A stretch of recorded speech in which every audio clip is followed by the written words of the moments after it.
بسم الله الرحمن الرحيم يا أيها الناس اعبدوا ربكم الذي خلقكم والذين من قبلكم لعلكم تتقون الذي جعل لكم الأرض فراشا والسماء بناء وأنزل من السماء ماء فأخرج به من الثمرات رزقا لكم فلا تجعلوا لله أندادا وأنتم تعلمون. السلام عليكم ورحمة الله وبركاته. إن الحمد لله نحمده ونستعينه ونستغفره ونعوذ بالله من شرور أنفسنا ومن سيئات أعمالنا.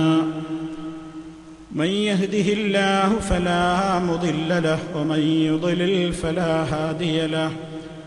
وأشهد أن لا إله إلا الله وحده لا شريك له وأشهد أن محمدًا عبده ورسوله. اللهم صل على محمد وعلى آل محمد كما صليت على إبراهيم وعلى آل إبراهيم إنك حميد مجيد. اللهم بارك على محمد وعلى آل محمد كما باركت على إبراهيم وعلى آل إبراهيم إنك حميد مجيد. يا أيها الذين آمنوا اتقوا الله حق تقاته ولا تموتن إلا وأنتم مسلمون. أما بعد فإن خير الكلام كلام الله وخير الهدي هدي محمد صلى الله عليه وسلم وشر الأمور محدثاتها وكل محدثة بدعة وكل بدعة ضلالة. أعوذ بالله من الشيطان الرجيم. ومن يطع الله والرسول فأولئك مع الذين أنعم الله عليهم من النبيين والصديقين والشهداء والصالحين وحسن أولئك رفيقا. ذلك الفضل من الله وكفى بالله عليما. إذا أنت لم ترحل بزاد من التقى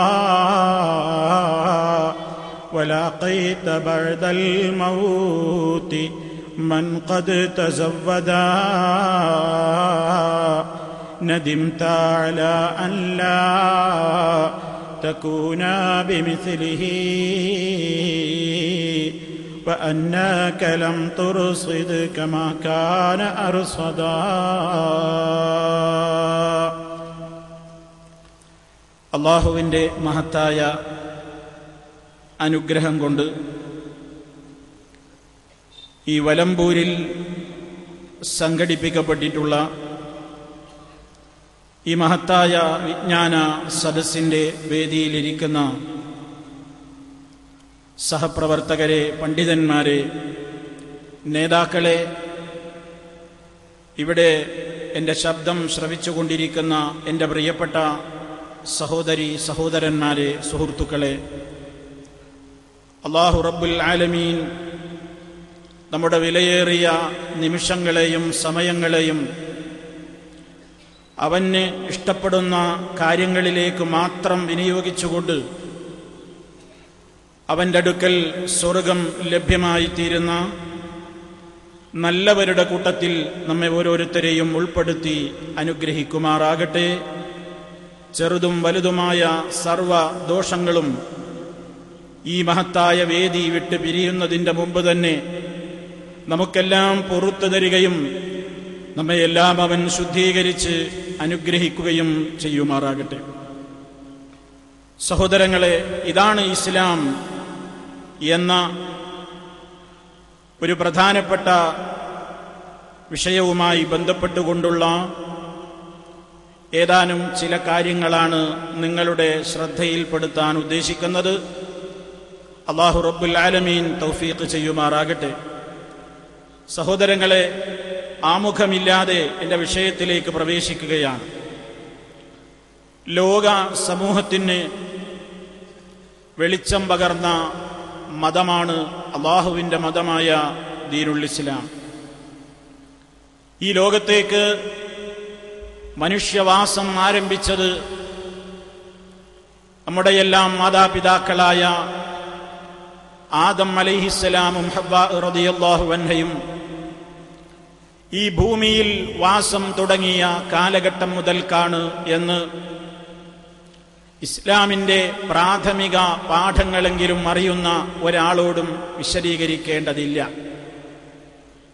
ഈ ഭൂമിയിലേക്ക് ആ മഹാന്മാർ ഇറങ്ങി വരുന്ന സന്ദർഭത്തിൽ, അവരെ ഇങ്ങോട്ട് അയക്കുന്ന സന്ദർഭത്തിൽ അല്ലാഹു തആല അവരോട് പറഞ്ഞിരുന്നു, ഫഇമ്മാ യഅതിയന്നകും മിന്നി ഹുദാ ഫമൻ തബിഅ ഹുദായ ഫലാ ഖൗഫുൻ അലൈഹിം വലാ ഹും യഹ്സനൂൻ വല്ലദീന കഫറൂ വകദ്ദബൂ ബിആയാതിനാ ഉലൈക അസ്ഹാബുൻ നാരി ഹും ഫീഹാ ഖാലിദൂൻ. സൂറത്തുൽ ബഖറയിൽ അല്ലാഹു തആല ഓർമ്മപ്പെടുത്തിയ യാഥാർത്ഥ്യമാണിത്.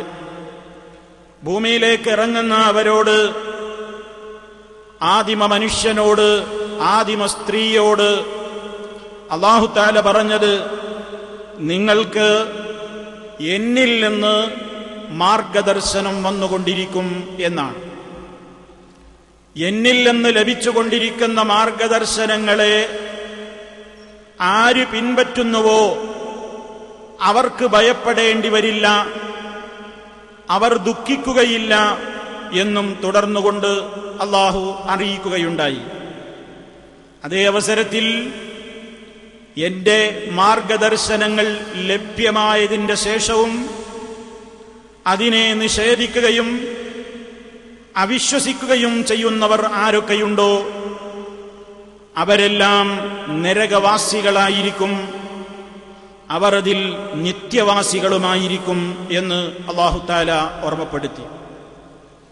ഇവിടെ സഹോദരങ്ങളെ, മനുഷ്യരായ നമ്മുടെയൊക്കെ ബാധ്യത എന്താണ്?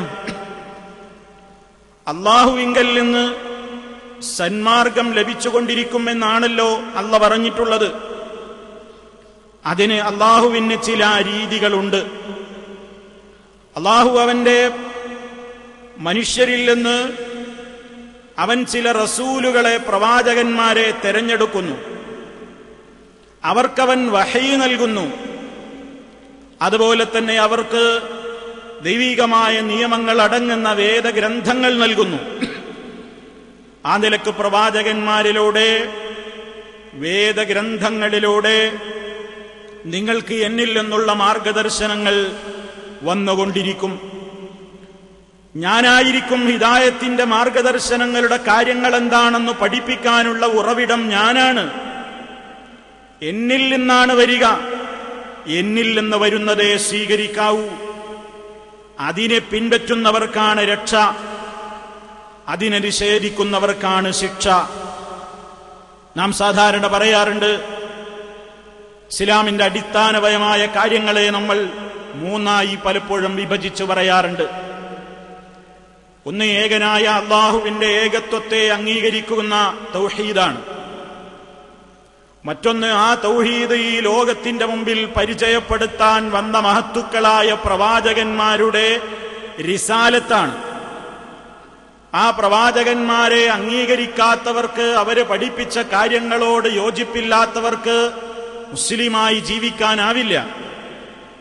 മൂന്നാമതായി, ഈ തൗഹീദും ഈ റിസാലത്തും അംഗീകരിച്ചനുഷ്ഠിച്ച് ഒരു മനുഷ്യൻ ജീവിച്ചു കഴിഞ്ഞാൽ അവന് ആഖിറത്തിൽ ഏറ്റവും നല്ല നിലക്കുള്ള രക്ഷയുടെ സങ്കേതമായ സ്വർഗമുണ്ട്. ഇതിനെ നിരാകരിക്കുന്നവർക്ക് ഏറ്റവും കടുത്ത ശിക്ഷയുടെ പാതാള ലോകമായ നരകമുണ്ട്. ഇങ്ങനെ തൗഹീദ്, റിസാലത്ത്, ആഖിറത്ത് എന്നിങ്ങനെ വളരെ പ്രാധാന്യപൂർവം നമ്മളെല്ലാവരും ചെറുപ്പകാലം മുതൽക്കേ പ്രാഥമിക വിദ്യ നേടുന്ന സന്ദർഭങ്ങളിൽ തന്നെ നമ്മളൊക്കെ അറിയുകയും പഠിക്കുകയും മനസ്സിലാക്കുകയും ചെയ്യാറുള്ള യാഥാർത്ഥ്യമാണ്. ഈ മഹത്തായ ദർശനങ്ങൾ മഹാന്മാരായ പ്രവാചകന്മാരിലൂടെ ഈ ലോകത്ത് നിരന്തരം വന്നപ്പോൾ അതിനെ പിൻപറ്റിക്കൊണ്ട് മഹത്തുക്കളായ കുറെ ആളുകൾ ജീവിച്ച് മരിച്ച് കടന്നുപോയി. അതിനെ നിഷേധിക്കുകയും തള്ളിക്കളയുകയും വ്യാജമാക്കുകയും ചെയ്തുകൊണ്ട് ഒട്ടേറെ നിഷേധികളും കടന്നുപോയി. ആദം നബി അലൈഹിസ്സലാത്തു വസ്സലാം മുതൽ മഹാനായ അഷ്റഫുൽ വറ മുഹമ്മദുർ റസൂലുള്ളാഹി സ്വല്ലല്ലാഹു അലൈഹി വസല്ലം വരെയുള്ള ധാരാളക്കണക്കിന് പ്രവാചകന്മാർ, അതുപോലെ തന്നെ ഈ ദീനിന്റെ എല്ലാ കാര്യങ്ങളെയും മുഖവിലക്കെടുത്തുകൊണ്ട് ദീനാണെന്ന് കേട്ടാൽ അത് മുഴുവനും അംഗീകരിക്കുകയും സത്യസന്ധമായി അതിനെ ഉൾക്കൊള്ളുകയും ചെയ്തിട്ടുള്ള സിദ്ദീഖുകൾ എന്ന് പേരിട്ടപ്പെടുന്ന സത്യസന്ധന്മാരായ മഹാന്മാർ, അല്ലാഹുവിന്റെ ദീനിന്റെ മാർഗത്തിൽ പോരാടുവാനും ത്യാഗം സഹിക്കുവാനും രക്തവും ധനവും നൽകിക്കൊണ്ട് കടന്നുപോയ മഹാന്മാരായ ശുഹദാക്കൾ, അതുപോലെ തന്നെ ഈ ദീനിന്റെ നിയമാവലികളെ തന്റെ ജീവിതത്തിന്റെ എല്ലാ മേഖലകളിലേക്കും വ്യാപിപ്പിച്ചുകൊണ്ട് ജീവിതത്തെ സൽപ്രവർത്തനങ്ങളുടെ പ്രത്യേകമായ ചട്ടക്കൂട്ടിനുള്ളിൽ ഒതുക്കി നിർത്തിയ മഹാരഥന്മാരായ സച്ചരിതരായ സാലിഹീങ്ങൾ, ഇങ്ങനെയുള്ള മഹാന്മാർ, ഇവരാണ് രക്ഷപ്പെടുന്ന ആളുകൾ. ഈ രക്ഷപ്പെടുന്ന ആളുകളുടെ കൂടെ സ്വർഗത്തിലെത്തലാണ് മുസ്ലിമിന്റെ ആഗ്രഹം. പ്രവാചകന്മാരുടെ കൂടെ, സിദ്ദീഖുകളുടെ കൂടെ, ശുഹദാക്കളുടെ കൂടെ, സാലിഹീങ്ങളുടെ കൂടെ രക്ഷാസങ്കേതമായ സ്വർഗത്തിലെത്തലാണ് വിശ്വാസിയുടെ ആഗ്രഹം. അതിന് വേണ്ടതെന്താണെന്ന് ഖുർആൻ വളരെ കൃത്യമായി പറഞ്ഞു തന്നിട്ടുണ്ട്. ഞാൻ നിങ്ങളെ തുടക്കത്തിൽ ഓതിക്കേൽപ്പിച്ച വചനം അതാണ്. وَمَن يُطِعِ اللَّهَ وَالرَّسُولَ فَأُولَٰئِكَ مَعَ الَّذِينَ أَنْعَمَ اللَّهُ عَلَيْهِمْ مِنَ النَّبِيِّينَ وَالصِّدِّيقِينَ وَالشُّهَدَاءِ وَالصَّالِحِينَ وَحَسُنَ أُولَٰئِكَ رَفِيقًا ذَلِكَ الْفَضْلُ مِنَ اللَّهِ وَكَفَىٰ بِاللَّهِ عَلِيمًا. ആര് അല്ലാഹുവിനെയും റസൂലിനെയും അനുസരിച്ചുകൊണ്ട് ജീവിക്കുന്നുവോ, അല്ലാഹു അവന്റെ പ്രവാചകരിലൂടെ പഠിപ്പിച്ചിരുന്ന കാര്യങ്ങളാണല്ലോ ഇസ്ലാം. ആ ഇസ്ലാം അനുസരിച്ചുകൊണ്ട് ആര് ജീവിക്കുന്നുവോ അവർ അല്ലാഹുവിന്റെ അനുഗ്രഹത്തിന് പാത്രീഭൂതരായ പ്രവാചകന്മാരുടെയും ശുഹദാക്കളുടെയും സിദ്ദീഖീങ്ങളുടെയും സാലിഹീങ്ങളുടെയും കൂടെയായിരിക്കും സ്വർഗത്തിൽ. സ്വർഗത്തിൽ അവർ എത്ര നല്ല കൂട്ടുകാരാണ് എന്ന് അല്ലാഹു റബ്ബുൽ ആലമീൻ ഓർമ്മപ്പെടുത്തുന്നു. ആ ഒരു മഹത്തായ രൂപത്തിലുള്ള പ്രത്യേകമായ പദവിയിലെത്തുക എന്നത് അല്ലാഹുവിങ്കൽ നിന്നുള്ള ഫദ്ലാണ്. വകഫാ ബില്ലാഹി അലീമാ എന്ന് പറഞ്ഞുകൊണ്ട് അല്ലാഹു ആ വിഷയം അവസാനിപ്പിച്ചിരിക്കുകയാണ്. സഹോദരന്മാരെ, ഇവിടെ നമ്മൾ മനസ്സിലാക്കിയിരിക്കേണ്ടത്, ഈ ഇസ്ലാം യഥാർത്ഥത്തിൽ അല്ലാഹുവിനെയും അവന്റെ റസൂലിനെയും അനുസരിച്ചുകൊണ്ട് യഥാർത്ഥമായ ജീവിതം നയിക്കുന്ന യഥാർത്ഥ മുസ്ലിമീങ്ങൾ ഞങ്ങളാണെന്ന് ലോകത്ത് പലരും ഇന്ന് അവകാശവാദം ഉന്നയിക്കുന്നുണ്ട്. എല്ലാ വിഭാഗം ആളുകളും പറയുന്നു ഞങ്ങളാണ് ഒറിജിനൽ മുസ്ലിമീങ്ങൾ, ഇതാ ഞങ്ങളുടെ കയ്യിലാണ് ഇസ്ലാമുള്ളത്, ഞങ്ങളാണ് ഇസ്ലാമിന്റെ വക്താക്കൾ, ഞങ്ങളാണ് ഇസ്ലാമിനെ സമ്പൂർണമായി ലോകത്തിന്റെ മുമ്പിൽ അവതരിപ്പിക്കുന്നവർ എന്നൊക്കെ പലരും അവകാശവാദം ഉന്നയിക്കുകയാണ്. നാം ഒരു കാര്യം മനസ്സിലാക്കേണ്ടതുണ്ട്. ഏതൊരു മനുഷ്യനും ഏതെങ്കിലും കാര്യത്തെക്കുറിച്ച് അവകാശവാദം ഉന്നയിക്കുന്നുണ്ട് എന്നതുകൊണ്ട് അവരൊക്കെ അതിന്റെ ആളുകളാകും എന്നതിനർത്ഥമില്ല. അവകാശവാദക്കാരൊക്കെ അതിന്റെ ആളുകളായിക്കൊള്ളണമെന്നില്ല.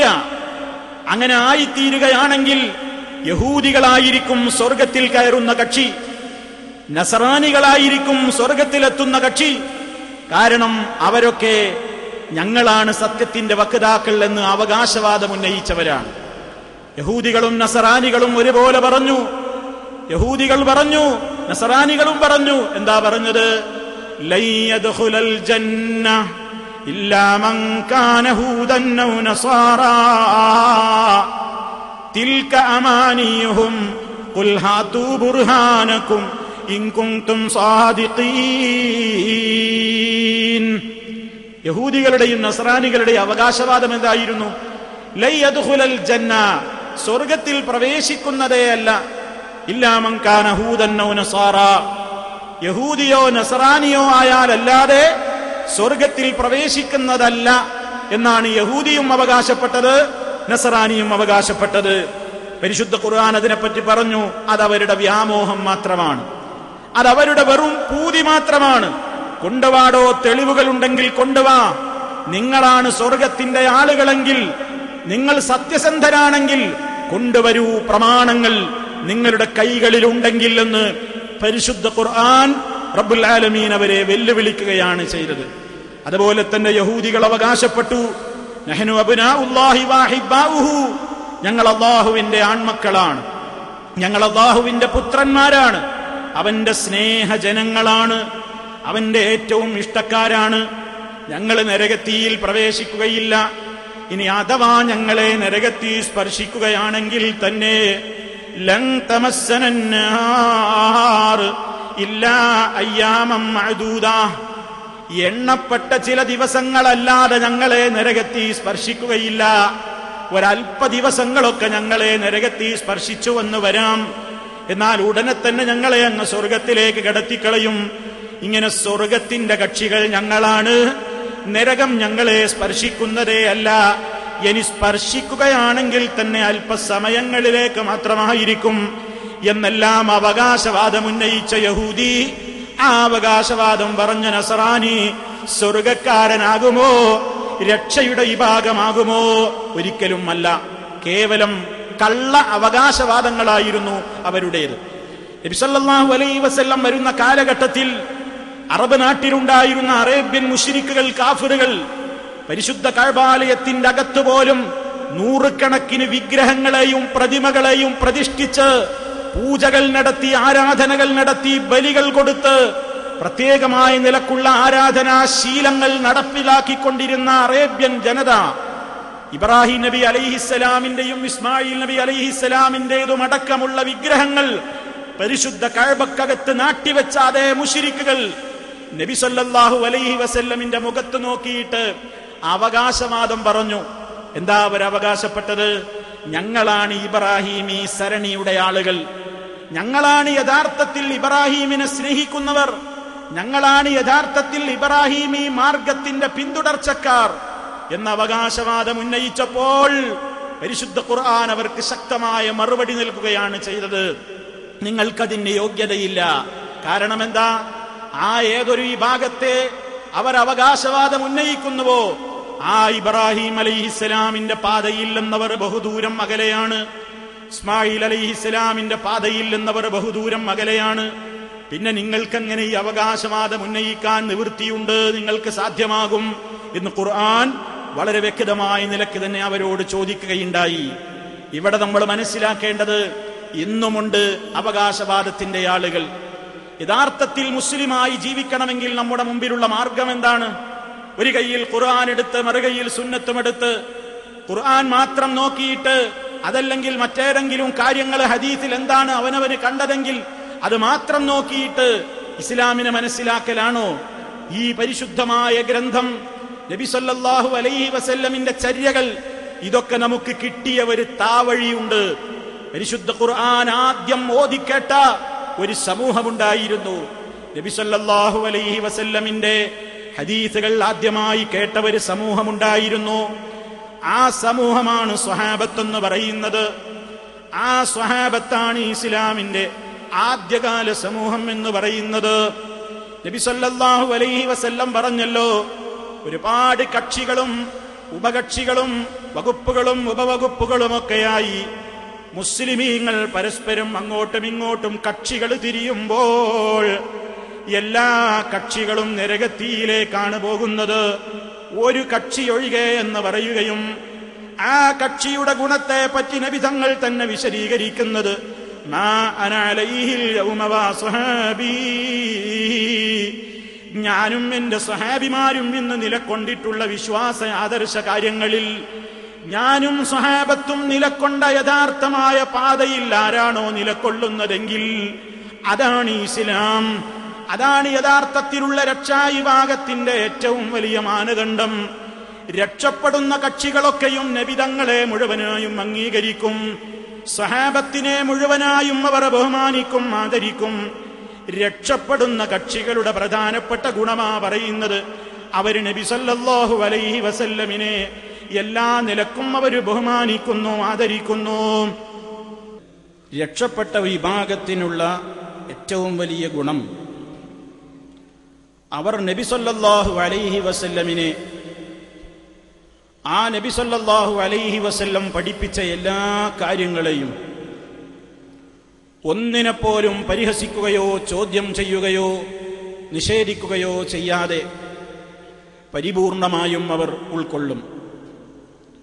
രണ്ടാമത്, ആ നബി സല്ലല്ലാഹു അലൈഹി വസല്ലമിൽ നിന്ന് ദീന് കേൾക്കാൻ ആദ്യമായി അവസരം കിട്ടിയ മഹാന്മാരായ സ്വഹാബാ കിറാം റളിയല്ലാഹു അൻഹും, ആ സ്വഹാബാ കിറാമിനെ അവർ എല്ലാവരെയും അവർ ബഹുമാനിക്കും, ആദരിക്കും, സ്നേഹിക്കും. അവരിൽ ഒരാളെ പോലും ചീത്ത പറയുകയില്ല. അവരെ ഒരു നിലക്കുമുള്ള വിമർശനങ്ങൾക്ക് അവരെ ഉപയോഗിക്കുകയില്ല. ഇതാണ് രണ്ടാമത്തെ ഗുണം. ഇതാണല്ലോ നബി സല്ലല്ലാഹു അലൈഹി വസല്ലം പറയുന്നത്, മാ അന അലൈഹി വഅസ്ഹാബി, ഞാനും എന്റെ സ്വഹാബിമാരും എന്നാണല്ലോ പറഞ്ഞത്. അതേ, ആ പാതയിൽ തന്നെ മുന്നോട്ട് പോകലാണ് ഇസ്ലാം. ഈ മാനദണ്ഡത്തിൽ നിന്ന് ആരൊക്കെ പിരിഞ്ഞു പോയിട്ടുണ്ടോ, ഈ മാനദണ്ഡത്തോട് ആർക്കെങ്കിലും വിമുഖത തോന്നിയിട്ടുണ്ടോ, ഞാൻ എന്ന് പറയുന്ന നബി സല്ലല്ലാഹു അലൈഹി വസല്ലമിനോട്, അതേ അവിടുത്തെ സ്വഹാബത്തിനോട് ആർക്കെങ്കിലും വൈമുഖ്യവും വെറുപ്പും നീരസവും അതുപോലെ തന്നെ വിദ്വേഷവും തോന്നിയിട്ടുണ്ടോ, അവന് ഈ ഇസ്ലാമികമായ വൃത്തത്തിൽ ശരിയായ നിലക്കുള്ള സ്ഥാനമില്ല. അവന് ഇസ്ലാമികമായ നിലക്കുള്ള രക്ഷയുടെ വകുപ്പിലേക്ക് അവൻ ഒരിക്കലും എത്താനാവില്ല. മറിച്ചവൻ പഴച്ച് പഴച്ച് ഇസ്ലാമിൽ നിന്ന് തെറിച്ചു പോകുന്ന കക്ഷികളുടെ കൂട്ടത്തിലേക്കാണ് നീങ്ങിപ്പോവുക. ഈ ഒരു പ്രധാനപ്പെട്ട മാനദണ്ഡം എന്റെ പ്രസംഗം തീരുവോളം എന്റെ ബഹുമാന്യരായ ശ്രോതാക്കളുടെ മനസ്സിലുണ്ടാകണം എന്ന് ഞാൻ ആദ്യമേ ഉണർത്തുകയാണ്. സഹോദരന്മാരെ, ഈ മാനദണ്ഡത്തിൽ നിന്ന് പിരിഞ്ഞുപോയ കക്ഷികൾ, അവരിൽ ആദ്യമായി തന്നെ സംഭവിച്ച വ്യതിയാനം എന്താണ്? അതേ, ലാ ഇലാഹ ഇല്ലല്ലാഹ് മുഹമ്മദുർ റസൂലുള്ളാഹ്, ഈ സത്യസാക്ഷ്യ വചനങ്ങളെ മനസ്സിലാക്കുന്നതിൽ പറ്റിയ അബദ്ധം തന്നെ. നബി സല്ലല്ലാഹു അലൈഹി വസല്ലമും സഹാബത്തും മനസ്സിലാക്കിയതുപോലെ ഷഹാദത്ത് കലിമകൾ മനസ്സിലാക്കാൻ അവർക്ക് ഭാഗ്യം കിട്ടിയില്ല. അവർ വേറെ ഏതൊക്കെയോ ചില താല്പര്യങ്ങളുടെ അടിസ്ഥാനത്തിൽ അവർ ചില ആശയങ്ങൾ കെട്ടിക്കൂട്ടി ഉണ്ടാക്കിയിട്ട് അവക്കൊപ്പിച്ചുകൊണ്ട് പ്രമാണങ്ങൾ തെരഞ്ഞു. പ്രമാണങ്ങൾ തെരഞ്ഞു കിട്ടാതായപ്പോൾ ഉള്ള പ്രമാണങ്ങളെ വക്രീകരിക്കാൻ നോക്കി, അവയെ ദുർവ്യാഖ്യാനിച്ച് ഒപ്പിക്കാൻ നോക്കി. പല രൂപത്തിലും പ്രമാണങ്ങളാണെന്ന് തോന്നിപ്പിക്കുന്ന പലതും പുറത്തുനിന്ന് അകത്തോട്ട് കൊണ്ടുവരാനും അവർ ശ്രമം നടത്തി. ഇങ്ങനെ ഉള്ളതിനെ പലതിനെയും ദുർവ്യാഖ്യാനിച്ചും വെട്ടിമാറ്റിയും ഇല്ലാത്ത പലതിനെയും ഇതിന്റെ വൃത്തത്തിലേക്ക് കടത്തിക്കൊണ്ടുവരാൻ വലിയ ശ്രമം നടത്തിക്കൊണ്ടും വ്യതിയാനത്തിന്റെ കക്ഷികൾ, പഴച്ചുപോയ കക്ഷികൾ ശ്രമം നടത്തിയപ്പോൾ യഥാർത്ഥമായ സുന്നത്ത് ജമാഅത്തിന്റെ വക്താക്കൾ ഈ കക്ഷികൾക്കെതിരെ സന്ധിയില്ലാത്ത സമരമങ്ങ് പ്രഖ്യാപിച്ചു. പ്രമാണങ്ങളുടെ വെളിച്ചത്തിൽ, ആ വെളിച്ചത്തിൽ നമ്മൾ ഇസ്ലാമിനെ മനസ്സിലാക്കുമ്പോൾ, അതേ തൗഹീദിൽ നിന്ന് പഴച്ചുപോയ കക്ഷികൾ അവര് അഷ്ഹദു അൻ ലാ ഇലാഹ ഇല്ലല്ലാഹ് വ അഷ്ഹദു അന്ന മുഹമ്മദർ റസൂലുള്ളാഹ് എന്ന് പറയുന്നു. പക്ഷേ നബി സല്ലല്ലാഹു അലൈഹി വസല്ലം മനസ്സിലാക്കിയതുപോലെ, സഹാബത്ത് പഠിപ്പിച്ചതുപോലെ ആ മാർഗത്തിലല്ല അവരുള്ളത്. ഖുർആൻ വളരെ കൃത്യമായി പറഞ്ഞതാണ്, വഅന്നൽ മസാജിദ ലില്ലാഹ് ഫലാ തദ്ഉ മഅല്ലാഹി അഹദാ. നിശ്ചയം പള്ളികൾ അല്ലാഹുവിനുള്ളതാണ്, അവനോടൊപ്പം നിങ്ങൾ ഒരാളോടും വിളിച്ചു പ്രാർത്ഥിക്കരുത്. ഖുൽ നബിയെ പറയൂ, ഇന്നമാ അദ്ഉ റബ്ബി വലാ ഉശ്രികു ബിഹി അഹദാ, ഞാൻ എന്റെ റബ്ബിനെ മാത്രമേ വിളിച്ചു പ്രാർത്ഥിക്കുകയുള്ളൂ, അവനിൽ ഞാൻ യാതൊന്നിനെയും പങ്കുചേർക്കുന്നതല്ല. നബി സല്ലല്ലാഹു അലൈഹി വസല്ലം അതാ വിശുദ്ധ ഖുർആനിലെ ഈ ആയത്തുകൾ പ്രഖ്യാപിച്ചു. സ്വഹാബത്തിനത് ഓതി കേൾപ്പിച്ചു കൊടുത്തു. പ്രവാചക ജീവിതം അങ്ങനെ തന്നെ മാതൃകാപൂർണമായി കാഴ്ചവെച്ചു. സഹാബിമാര് മുഴുവനും അതിനെ അങ്ങ് പിന്തുടർന്നുകൊണ്ട് ജീവിച്ചു. അവരുടെ ജീവിതത്തിൽ വിളിച്ചു പ്രാർത്ഥിക്കപ്പെടാൻ അർഹനായ ഒരു ശക്തിയെയും അവര് കണ്ടില്ല. പടച്ച റബ്ബല്ലാതെ ഒരാളോടും നബി സല്ലല്ലാഹു അലൈഹി വസല്ലമോ സഹാബിമാരോ പ്രാർത്ഥിച്ചില്ല. നേർച്ച വഴിപാടുകൾ റബ്ബല്ലാത്തവരിലേക്ക് അവർ തിരിച്ചു വിട്ടില്ല. റബ്ബല്ലാത്തവരുടെ പേരിൽ അവർ ആണയിട്ട് സത്യം ചെയ്ത് പറഞ്ഞില്ല.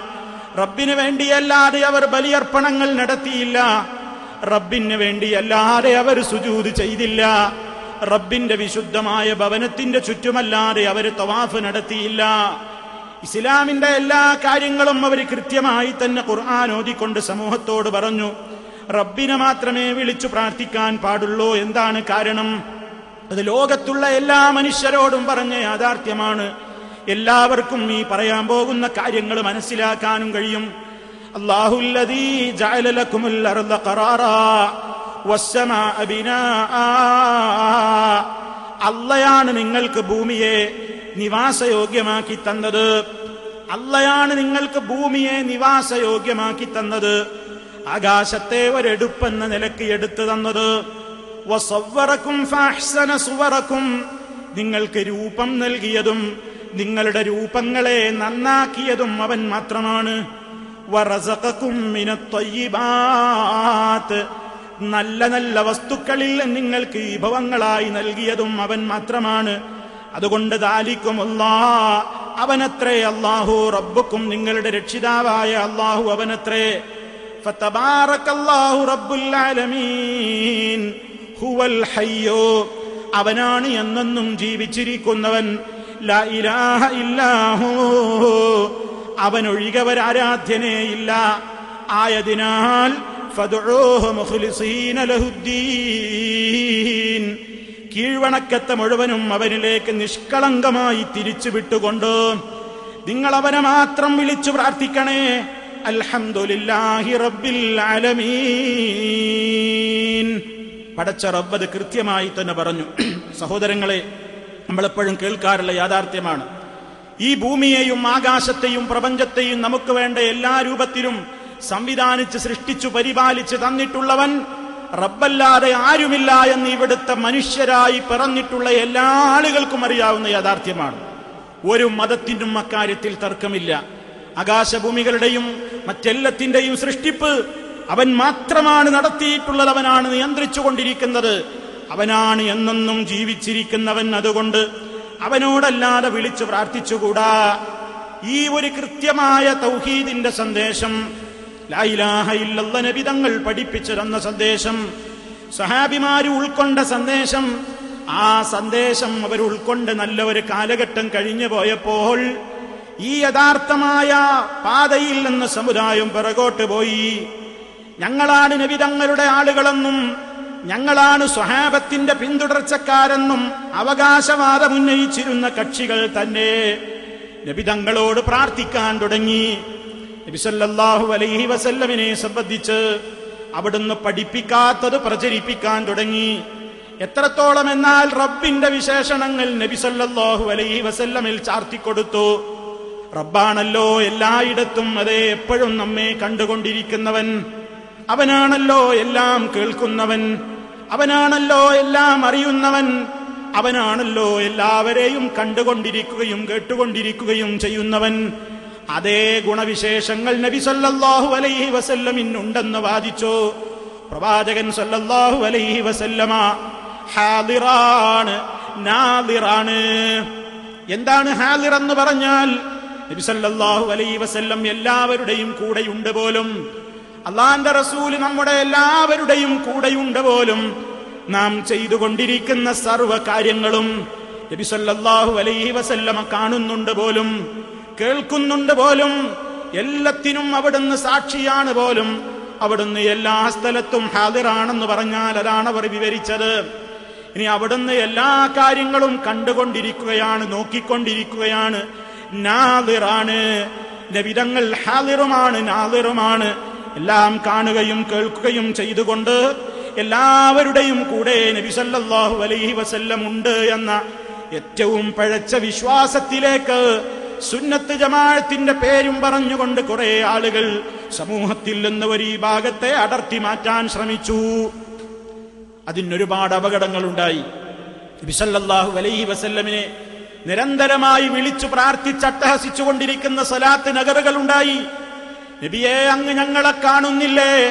ഞങ്ങൾ ഇവിടെ തടിച്ചുകൂടി അങ്ങയോട് പറയുന്ന സങ്കടം കേൾക്കുന്നില്ലേ തങ്ങളെ? ഞങ്ങളുടെ മനസ്സിലെ വിചാരവികാരങ്ങൾ ഞങ്ങൾ പറയാതെ തന്നെ തങ്ങളെ നിങ്ങൾ അറിയുന്നില്ലേ? ഞങ്ങളുടെ മുഴുവൻ ഹാജത്തുകളും വീട്ടിത്തരണേ തങ്ങളെ എന്നിങ്ങനെ മഹാനായ നബി സല്ലല്ലാഹു അലൈഹി വസല്ലമിനെ വിളിച്ചു തേടാൻ തുടങ്ങി. നബി സല്ലല്ലാഹു അലൈഹി വസല്ലമിന്റെ ആ പ്രവാചകന്റെ സ്ഥാനത്തിന്റെ താഴെയുള്ള ആളുകളോടും നിർബാധം വിളിച്ചു പ്രാർത്ഥന തുടങ്ങി. അമ്പിയാക്കളോടൊപ്പം ഔലിയാക്കളോടും ശുഹദാക്കളോടും സിദ്ദീഖീങ്ങളോടും സാലിഹീങ്ങളോടും ഇവരോടെല്ലാം വിളിച്ചു പ്രാർത്ഥിക്കാൻ തുടങ്ങി. അവരൊക്കെ അവരന്ത്യവിശ്രമം കൊള്ളുന്ന സ്ഥാനങ്ങളെ കെട്ടി ഉയർത്താൻ തുടങ്ങി. ഖബറുകൾ കെട്ടിപ്പടുക്കാനും കുമ്മായമിടാനും പെയിന്റടിക്കാനും അതിന്മേൽ തുണി കൊണ്ട് മൂടുവാനും അവിടെ ആദരിച്ചുകൊണ്ട് വിളക്ക് കൊളുത്തുവാനും അതിന്മേൽ മുത്തുവാനും തടവുവാനും അവിടേക്ക് നേർച്ചകൾ സമർപ്പിക്കുവാനും അതിന്റെ ചുറ്റും കഅബ തവാഫ് ചെയ്യും പോലെ തവാഫ് ചെയ്യുവാനും അതുപോലെ തന്നെ അവരോട് സങ്കടം പറഞ്ഞുകൊണ്ട് കരയുവാനും തുടങ്ങി. ഈ രൂപത്തിലുള്ള ഒട്ടേറെ കാര്യങ്ങളിൽ മുൻഗാമികളുടെ പാത വിട്ട് ഈ കക്ഷികൾ നീങ്ങിപ്പോയി. ഒരുപാട് ആചാരങ്ങളും അന്ധവിശ്വാസങ്ങളും സമൂഹത്തിന്റെ മുമ്പാകെ അവര് കൊണ്ടുവന്നു. ലോകത്തെ തന്നെ നിയന്ത്രിച്ചു കൊണ്ടിരിക്കുകയാണത്രേ ചില മഹാന്മാരായ ആളുകൾ. അല്ലാഹുവിന് പ്രത്യേകിച്ച് വകുപ്പൊന്നുമില്ല. ലോകം മുഴുവൻ കൺട്രോൾ ചെയ്യുന്നത് നമുക്ക് കാണാനാവാത്ത ചില അദൃശ്യ പുരുഷന്മാരാണ് പോലും. റിജാലുൽ ഗൈബ് എന്നാണ് അവർ അറബിയിൽ അതിന് പേരിട്ടത്. നമുക്ക് കാണാനാവാത്ത ചില പുരുഷന്മാര്, ചില അദൃശ്യ ശക്തികളാണത്രേ ലോകം കൺട്രോൾ ചെയ്യുന്നത്. ആ മഹാന്മാരാണത്രേ മഴ പെയ്യിപ്പിക്കുന്നത്. ആ മഹാന്മാരാണത്രേ ഇവിടെയുള്ള എല്ലാ കാര്യങ്ങളും അതേ ഓരോ സന്ദർഭങ്ങളിലും റബ്ബിന്റെ നിർദ്ദേശം അനുസരിച്ചുകൊണ്ട് പ്രവർത്തിച്ചു കൊണ്ടിരിക്കുന്നത്. അതുകൊണ്ട് നമ്മുടെ ആവശ്യങ്ങൾ, സ്ത്രീയാവട്ടെ പുരുഷനാവട്ടെ, നമ്മുടെ ആവശ്യങ്ങളും വേവലാദികളും ആവലാദികളും ഉദൂ അടുത്തുകൊണ്ട് ഈ മഹാന്മാരെ വിളിച്ചു പ്രാർത്ഥിച്ചുകൊണ്ട് അവർക്ക് സലാം പറഞ്ഞ് അവരോട് സങ്കടം പറഞ്ഞ് അവരാണ് എല്ലാം നിയന്ത്രിച്ച് നമുക്ക് വേണ്ടതൊക്കെ ചെയ്തു തരുന്നത് എന്ന അന്ധവിശ്വാസം നബിതങ്ങൾ പഠിപ്പിച്ചതാണോ സഹാബത്ത് പഠിപ്പിച്ചതാണോ? ഒരിക്കലുമല്ലല്ലോ. ആ പാതയിൽ നിന്ന് പരിപൂർണമായി ഈ കൂട്ടരങ്ങ് വ്യതിചലിച്ചു പോയി. തീർന്നില്ല. മഹാന്മാരെ കുറിച്ച് ഒട്ടേറെ സങ്കല്പങ്ങൾ ഈ സമൂഹത്തിന്റെ മുമ്പാകെ പറഞ്ഞു. ഔലിയാക്കളെന്ന് പറയുന്നത് അവർക്ക് ഹറാമുകളില്ല ഹലാലുകളില്ല എന്ന് സാധാരണക്കാരന് തോന്നിക്കുന്ന നിലക്കുള്ള പ്രചരണങ്ങൾ ഉണ്ടായി. അതേ, സ്വർണം പുരുഷന് ധരിക്കൽ ഹറാമാണല്ലോ. എന്നാൽ മമ്പുറത്തെ തങ്ങൾ പാപ്പ സ്വർണത്തിന്റെ മോതിരം ധരിച്ചിരുന്നു എന്ന് മമ്പുറത്തെ ഉപ്പാപ്പാനെ കുറിച്ചുള്ള മൗലിദിന്റെ കിതാബിൽ വരെ വളരെയേറെ മദഹെന്ന നിലക്ക് എഴുതി പിടിപ്പിച്ചു. പുരുഷന് ധരിക്കൽ ഹറാമായ പട്ടുവസ്ത്രം മമ്പുറത്തെ തങ്ങൾ ധരിക്കാറുണ്ടായിരുന്നു എന്ന് മൗലിദിൽ എഴുതി വിട്ടു. ഫജ്ർ നമസ്കാരത്തിന് പോലും പള്ളിയിൽ വരാതെ, ജുമുഅ ജമാഅത്തുകൾക്ക് പള്ളിയിൽ വരാതെ അതേ മമ്പുറത്തെ കടവിലങ്ങ് മുങ്ങിയിട്ട് അങ്ങതാ ഹറമിൽ പോയിട്ടാണ് നിസ്കാരം നിർവഹിച്ചിരുന്നത്. ഇശാക്ക് നിസ്കാരത്തിന് അവിടെ പോയി സുബഹി കഴിഞ്ഞിട്ടാണ് ഇങ്ങോട്ട് തിരിച്ചെത്തുക എന്ന് പ്രചരിപ്പിക്കാൻ തുടങ്ങി. ഇങ്ങനെ ഇസ്ലാമിന് അന്യമായ നിലക്കുള്ള സങ്കല്പങ്ങൾ, അബദ്ധമായ വിശ്വാസങ്ങൾ മഹാന്മാരെ കുറിച്ച് പറഞ്ഞു തുടങ്ങി. അവർക്ക് സ്വർണ്ണച്ചെയിന് ധരിക്കാം, അവർ നമസ്കരിക്കുന്നത് കണ്ടുകൊള്ളണമെന്നില്ല, അവർ നമസ്കരിക്കുന്നത് എപ്പോഴും ഹറമിലെ ഒന്നാം സഫിലാണ്. അതുപോലെ തന്നെ ഹറാമായ പലതും അവർ ചെയ്യുന്നു. അവരെ സംബന്ധിച്ചിടത്തോളം അവർക്കൊരു പ്രത്യേകമായ മർത്തബയാണ്. നമ്മൾ അവരെ കുറിച്ച് വിമർശിക്കാൻ പാടില്ല തുടങ്ങി ഒട്ടേറെ നിലക്കുള്ള കാര്യങ്ങൾ ഈ സമൂഹത്തിന്റെ മുമ്പാകെ കൊണ്ടുവന്നു. ഇതൊക്കെയും ഞാൻ നേരത്തെ പറഞ്ഞ തകരാറാണ്. നബിയും സഹാബത്തും എന്ന് പറയുന്ന പ്രധാനപ്പെട്ട പിടിവള്ളിയിൽ നിന്ന് പിടുത്തമങ്ങ് വിട്ടപ്പോൾ ഈ സമുദായത്തിലേക്ക് ചേക്കേറിയ അന്ധവിശ്വാസങ്ങളാണിവയെല്ലാം. ഇസ്ലാം എന്ന് പറയുന്നത് മനുഷ്യന്റെ ജീവിതത്തിനുള്ള ചില വകുപ്പുകളാക്കിക്കൊണ്ട് പരിവർത്തിപ്പിക്കപ്പെട്ടു. ഇസ്ലാമിലെ പുണ്യകർമ്മമായ സ്വലാത്ത് അഥവാ സ്വലാത്ത് ചൊല്ലുക എന്ന് പറയുന്ന പുണ്യകർമ്മം, അതിന്നൊരു വൻ വ്യവസായമായി കൊണ്ടിന്ന് പരിണമിച്ചു കഴിഞ്ഞു. ലക്ഷങ്ങൾ പിടുങ്ങുവാനും കോടികൾ പിരിച്ചെടുക്കുവാനും ഒരു സ്വലാത്ത് നഗർ തുടങ്ങാൻ എന്താണ് വഴിയെന്ന് സമസ്തയുടെ ഇരു കക്ഷികളും ആലോചിക്കുന്ന അവസ്ഥയോളം എത്തിപ്പോയി. ആളുകളെ കാണിക്കാൻ വേണ്ടി സ്വലാത്ത് ചൊല്ലിയാലും കൂലിയുണ്ട് എന്നവരെ എഴുതിവിട്ടു. ജനങ്ങളിൽ നിന്ന് ഭൗതികമായി പണപ്പിരിവ് നടത്തുക എന്ന ലക്ഷ്യത്തിനു വേണ്ടിയും സ്വലാത്ത് ചൊല്ലിയാൽ കൂലിയുണ്ട് എന്നവരെ സമൂഹത്തിന്റെ മുമ്പിലേക്ക് എഴുതിവിട്ടു. അങ്ങനെ സ്വലാത്ത് നഗറുകൾ ഒരുപാട് പെരുകി വന്നു. ആ സ്വലാത്ത് നഗറുകളിലേക്ക് ആട്ടിത്തെളിച്ചു കൊണ്ടുപോകപ്പെട്ടു സ്ത്രീകളെ. ഏതാണ് ഈ സ്ത്രീ ഭാഗം? അല്ലാഹുവിന്റെ പള്ളികളിലേക്ക് ആരാധനകൾ നിർവഹിക്കാൻ വേണ്ടി ഒരു പെണ്ണ് പോയാൽ ഹറാമിന്റെ ഫത്വ കൊണ്ട് വരിഞ്ഞു മുറുക്കുന്ന പുരോഹിതന്മാരുടെ സദസ്സുകളിലേക്ക് അതാ രാപ്പകൽ വ്യത്യാസമില്ലാതെ, പാതിര വ്യത്യാസമില്ലാതെ, പുലരുവോളം ഉറക്കമിളച്ചുകൊണ്ടാണെങ്കിലും ഇസ്ലാമിന്റെ വേഷം പോലും പ്രശ്നമാക്കാതെ നേരം പുലരുവോളം ദർഗകളിലും മഖാമുകളിലും സ്വലാത്ത് നഗറുകളിലും അതാ അവര് പുറപ്പെടുന്നു. കാരണം അവരിൽ നിന്നും വരുമാനമാണ് പ്രതീക്ഷിക്കുന്നത്. അപ്പോൾ ഒരു സ്ത്രീയെ സംബന്ധിച്ചിടത്തോളം അവര് സ്വലാത്ത് ചൊല്ലാൻ വേണ്ടി ഇങ്ങനെ പുറത്തേക്ക് ഇറങ്ങിപ്പോകാൻ പറ്റുമോ?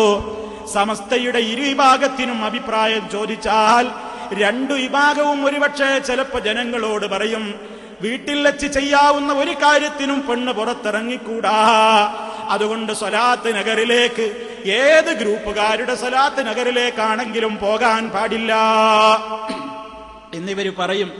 എന്നിവർ ജനങ്ങളോട് പറയും. എന്നാൽ അവരുടെ സ്വലാത്ത് നഗറുകളിലേക്ക് കൂലം കുത്തി ഒഴുക്കാണ് ആര്? സ്ത്രീകൾ. നേരം പുലരുവോളും പാതിരക്കും എല്ലാ സന്ദർഭങ്ങളിലും സ്ത്രീകളുടെ ഒരു പ്രത്യേകമായ ഒഴുക്ക് തന്നെ ഇങ്ങനെ ഇസ്ലാമിലുണ്ടോ? ഇതിനൊക്കെ എവിടെയാണ് സനദുള്ളത്? ഏതെങ്കിലും ഒരു പള്ളിയിൽ ജുമാ ഖുത്ബ പ്രാദേശിക ഭാഷയിൽ നടത്തിക്കഴിഞ്ഞാൽ അതാ വരുന്ന ഫത്വ ഹറാമിന്റെ ഫത്വയാണ് വരുന്നത്. ജുമാ ഖുത്ബ അന്യഭാഷയിൽ പാടില്ല, അറബിയിലല്ലാതെ പറ്റില്ല. സ്ത്രീകൾക്ക് പള്ളികളിൽ നമസ്കാരത്തിന് സൗകര്യം ഏർപ്പെടുത്തിയാൽ അതാ വരുന്നു വിരുദ്ധൻ ഫത്വ, പാടില്ല, ഹറാമാണ്. നമ്മൾ ആലോചിക്കണം. എന്നിട്ട് അവര് പറയും, ലോകത്തിന്റെ ഒരു ഭാഗത്തും ഇങ്ങനെ അറബിയല്ലാത്ത ഭാഷയിൽ ഖുത്ബയില്ല, സ്ത്രീകൾ ജുമാക്കോ ജമാഅത്തിനോ പങ്കെടുക്കുന്നില്ല എന്നവര് പറയും. വാസ്തവത്തിൽ സഹോദരങ്ങളെ, ലോകരാഷ്ട്രങ്ങളിൽ സഞ്ചരിച്ചു കൊണ്ടിരിക്കുന്ന മുസ്ലിമീങ്ങളോട് ഇന്നത് പരത്തി പറയണോ? ഏത് രാജ്യത്തായി ഇന്ന് ഖുത്ബയുടെ പ്രാദേശികമായ ഭാഷയിൽ ഖുത്ബകളില്ലാത്തത്?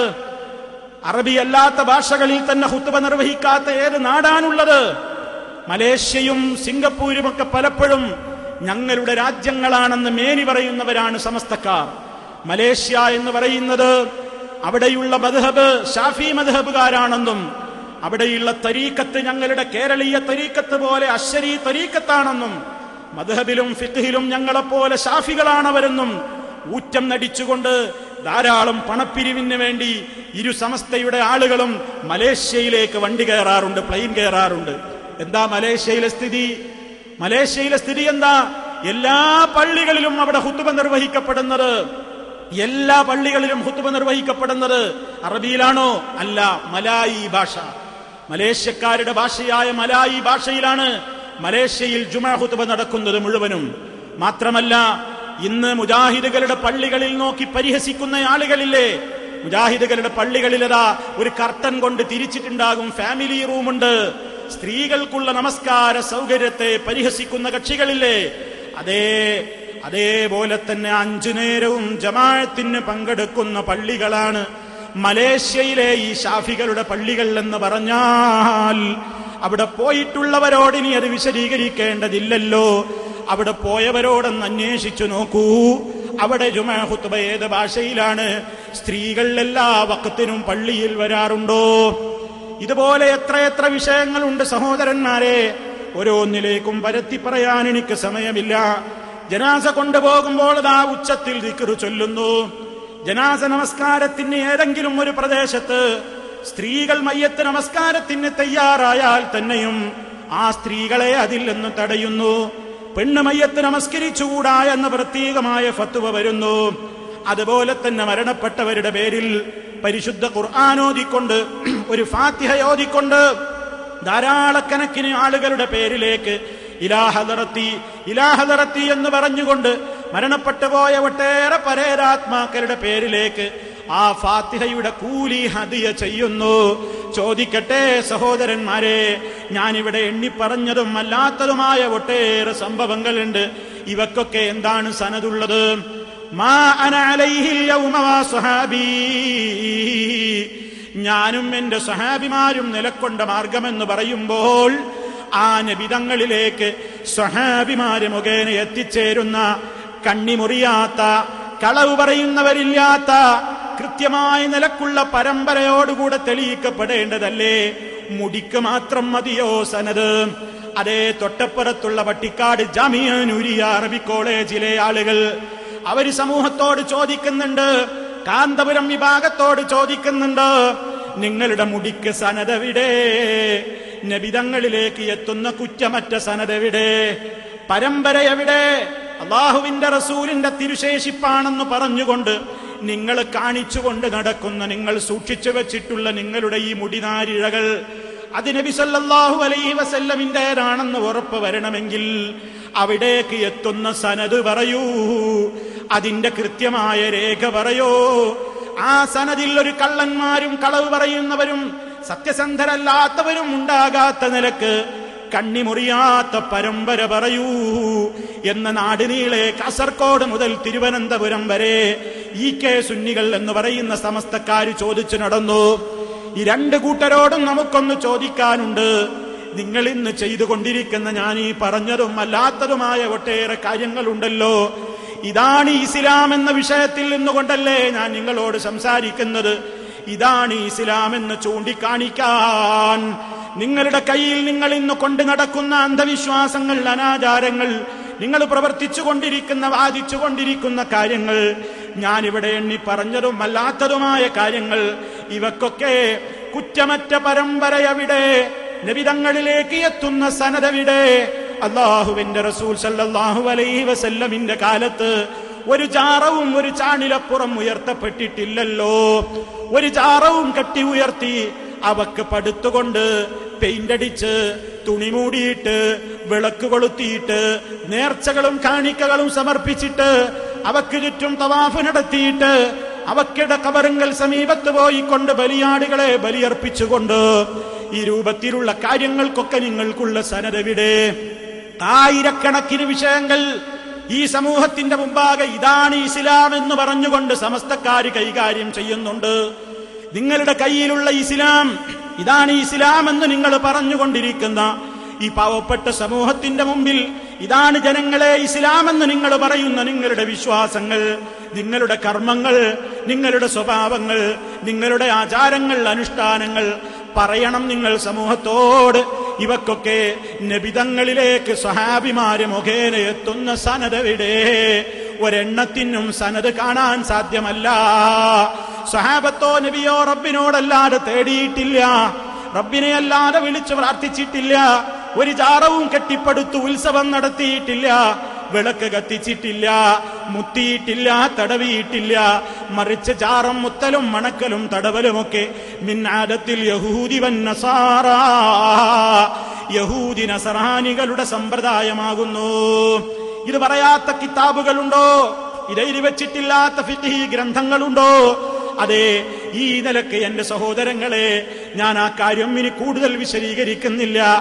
നബി സല്ലല്ലാഹു അലൈഹി വസല്ലമിന്റെയും സഹാബത്തിന്റെയും ആ മാനദണ്ഡം, ആ മാനദണ്ഡത്തിൽ നിന്ന് ഈ കക്ഷികൾ ഇതുപോലെയുള്ള ഒട്ടേറെ പഴച്ച വിശ്വാസങ്ങളും ആചാരങ്ങളുമായിക്കൊണ്ട് തൗഹീദിൽ മായം കലർത്തിക്കൊണ്ട് ഇസ്ലാമിതാ ഞങ്ങളുടെ കയ്യിൽ എന്ന് പറയുകയും ആ ഇസ്ലാമിനെ വട്ടപൂജ്യമാകുന്ന ഒരവസ്ഥയിൽ ഇസ്ലാം അവരുടെ കൈകളിൽ നിന്ന് ചോർന്നു പോവുകയും ചെയ്തപ്പോൾ രണ്ടാമതാ മറ്റൊരു കക്ഷി, സമ്പൂർണ്ണ ഇസ്ലാം ഞങ്ങളുടെ കയ്യിലാണെന്ന് അവകാശവാദം ഉന്നയിക്കുന്ന മറ്റൊരു കക്ഷി, അവരും ഞാൻ നേരത്തെ പറഞ്ഞതുപോലെ അവകാശവാദത്തിന് ഒട്ടും കമ്മിയില്ല. മുജാഹിദുകളോടും കേരളത്തിലെ മുസ്ലിമീങ്ങളോടും അവരെ ആണയിട്ട് പറയും, ഓ കേരളീയ സമൂഹമേ, നിങ്ങളുടെ കയ്യിലുള്ള ഇസ്ലാം കേവലം ചില പൂജപ്പാട്ടുകളും കേവലം ചില വണക്കങ്ങളും മാത്രമാണ്. സമ്പൂർണമായ നിലക്കുള്ള മതം നിങ്ങളുടെ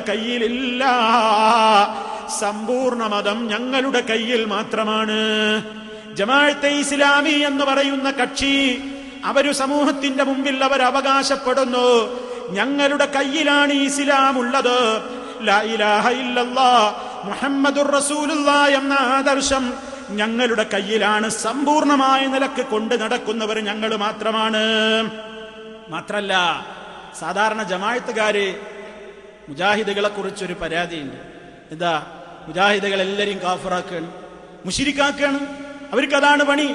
എന്നാ നിങ്ങൾ പഠിച്ചോ, മൗദൂദികളാണ് കേരള മുസ്ലിമീങ്ങളെ മൊത്തം മുശ്രിക്കും കാഫിറുമാക്കിയത്. നിങ്ങൾ ആലോചിച്ചിട്ടുണ്ടോ? ഈ കേരളത്തിലതാ 1940കളിൽ അതേ സ്വാതന്ത്ര്യ സമരവുമായി ബന്ധപ്പെട്ടുകൊണ്ടുള്ള പ്രശ്നങ്ങളിലും പിൽക്കാലത്തുണ്ടായ രാഷ്ട്രീയമായ ഒരുപാട് കൂട്ടുകെട്ടുകളും സഖ്യങ്ങളും അതുപോലെ തന്നെ തെരഞ്ഞെടുപ്പുകളും വോട്ടിങ്ങുകളും സ്ഥാനാർത്ഥികളെ നിർത്തലും അതുപോലെ തന്നെ ജയാപരാജയങ്ങളുമൊക്കെ ഈ കേരളത്തിൽ നടന്നുകൊണ്ടിരിക്കുമ്പോൾ ആ രാഷ്ട്രീയമായ രംഗത്തിനൊന്ന് മുഖം തിരിഞ്ഞു നിൽക്കാതെ ഇന്ത്യൻ മുസ്ലിമീങ്ങളെ സംബന്ധിച്ചിടത്തോളം ഇന്ത്യ എന്ന് പറയുന്നത് ഒരു ഇസ്ലാമികമായ രാജ്യമല്ലല്ലോ, ഇവിടെ മതേതര രാജ്യമാണ്. ഒരുപാട് മതക്കാരി ഇന്ത്യ രാജ്യത്ത് താമസിക്കുന്നുണ്ട്. ഇവിടെയുള്ള പാർലമെന്റുകളിലും നിയമസഭകളിലും അതേ മുസ്ലിമീങ്ങൾക്ക് പ്രാതിനിധ്യം കഴിയുന്നത്ര ഉണ്ടായാലേ മുസ്ലിമീങ്ങളെ സംബന്ധിച്ചിടത്തോളം ഉള്ള നിലക്കുള്ള ആനുകൂല്യങ്ങളെങ്കിലും നേടിയെടുക്കാൻ പറ്റൂ എന്ന നിലക്ക് ഒരു രാജ്യത്തിന്റെ തെരഞ്ഞെടുപ്പ് യുദ്ധം നടക്കുമ്പോൾ, ബാലറ്റ് യുദ്ധം നടക്കുമ്പോൾ സമ്മതിദാനാവകാശം എന്ന് പറയുന്ന വോട്ട് ചെയ്യാനുള്ള അവകാശം അതെല്ലാ മുസ്ലിമീങ്ങളും ഫലപ്രദമായി വിനിയോഗിച്ചുകൊണ്ട് കഴിയുന്നത്ര നല്ലവരായ സ്ഥാനാർത്ഥികളെ നോക്കി നിർത്തിക്കൊണ്ട് മുസ്ലിം സമുദായത്തിന് കിട്ടാനുള്ള അവകാശങ്ങളെ നേടിയെടുക്കുന്നതിൽ കണ്ണി ചേരണം എന്ന് ഇസ്ലാഹി പ്രസ്ഥാനത്തിന്റെ മുൻകാല നേതാക്കന്മാർ കേരളീയ ജനങ്ങളോട് പറഞ്ഞപ്പോൾ കേരളത്തിലതാ ലാ ഇലാഹ ഇല്ലല്ലാഹ് ഓതിക്കൊണ്ട് ഒരപശബ്ദം പുറപ്പെടുവിച്ച പാർട്ടിയാണ് ജമാഅത്തെ ഇസ്ലാമി. ജമാഅത്തെ ഇസ്ലാമി വോട്ട് ചെയ്യാതിരിക്കലോ സ്ഥാനാർത്ഥിയെ നിർത്തലോ നിർത്താതിരിക്കലോ അതൊന്നുമല്ല നമ്മുടെ വിഷയം. നമുക്കതൊന്നൊരു പ്രശ്നമില്ല. ആർക്കും പാർട്ടി ഉണ്ടാക്കാം, തെരഞ്ഞെടുപ്പിൽ മത്സരിക്കാം, ജയിക്കാം, തോൽക്കാം, മന്ത്രിയാവാ, MLA ആവാ, MP ആകാം, അതൊന്നൊരു വിഷയമല്ല. പക്ഷേ ലാ ഇലാഹ ഇല്ലല്ലാഹ് മുഹമ്മദുർ റസൂലുള്ളാഹ് എന്ന ആദർശം ഓതിക്കൊണ്ട് പാർട്ടി ഉണ്ടാക്കുന്നു, പാർട്ടിയെ എതിർക്കുന്നു, വോട്ട് ചെയ്യുന്നു, ചെയ്യാതിരിക്കുന്നു, സ്ഥാനാർത്ഥിയെ നിർത്തുന്നു, നിർത്താതിരിക്കുന്നു, മൂല്യം കണക്കാക്കുന്നു, മൂല്യം ഇല്ല എന്ന് പറയുന്നു. എല്ലാത്തിന്റെയും മാനദണ്ഡം എന്താണ്? അഷ്ഹദു അല്ലാ ഇലാഹ ഇല്ലല്ലാഹ് വഅഷ്ഹദു അന്ന മുഹമ്മദർ റസൂലുള്ളാഹ്.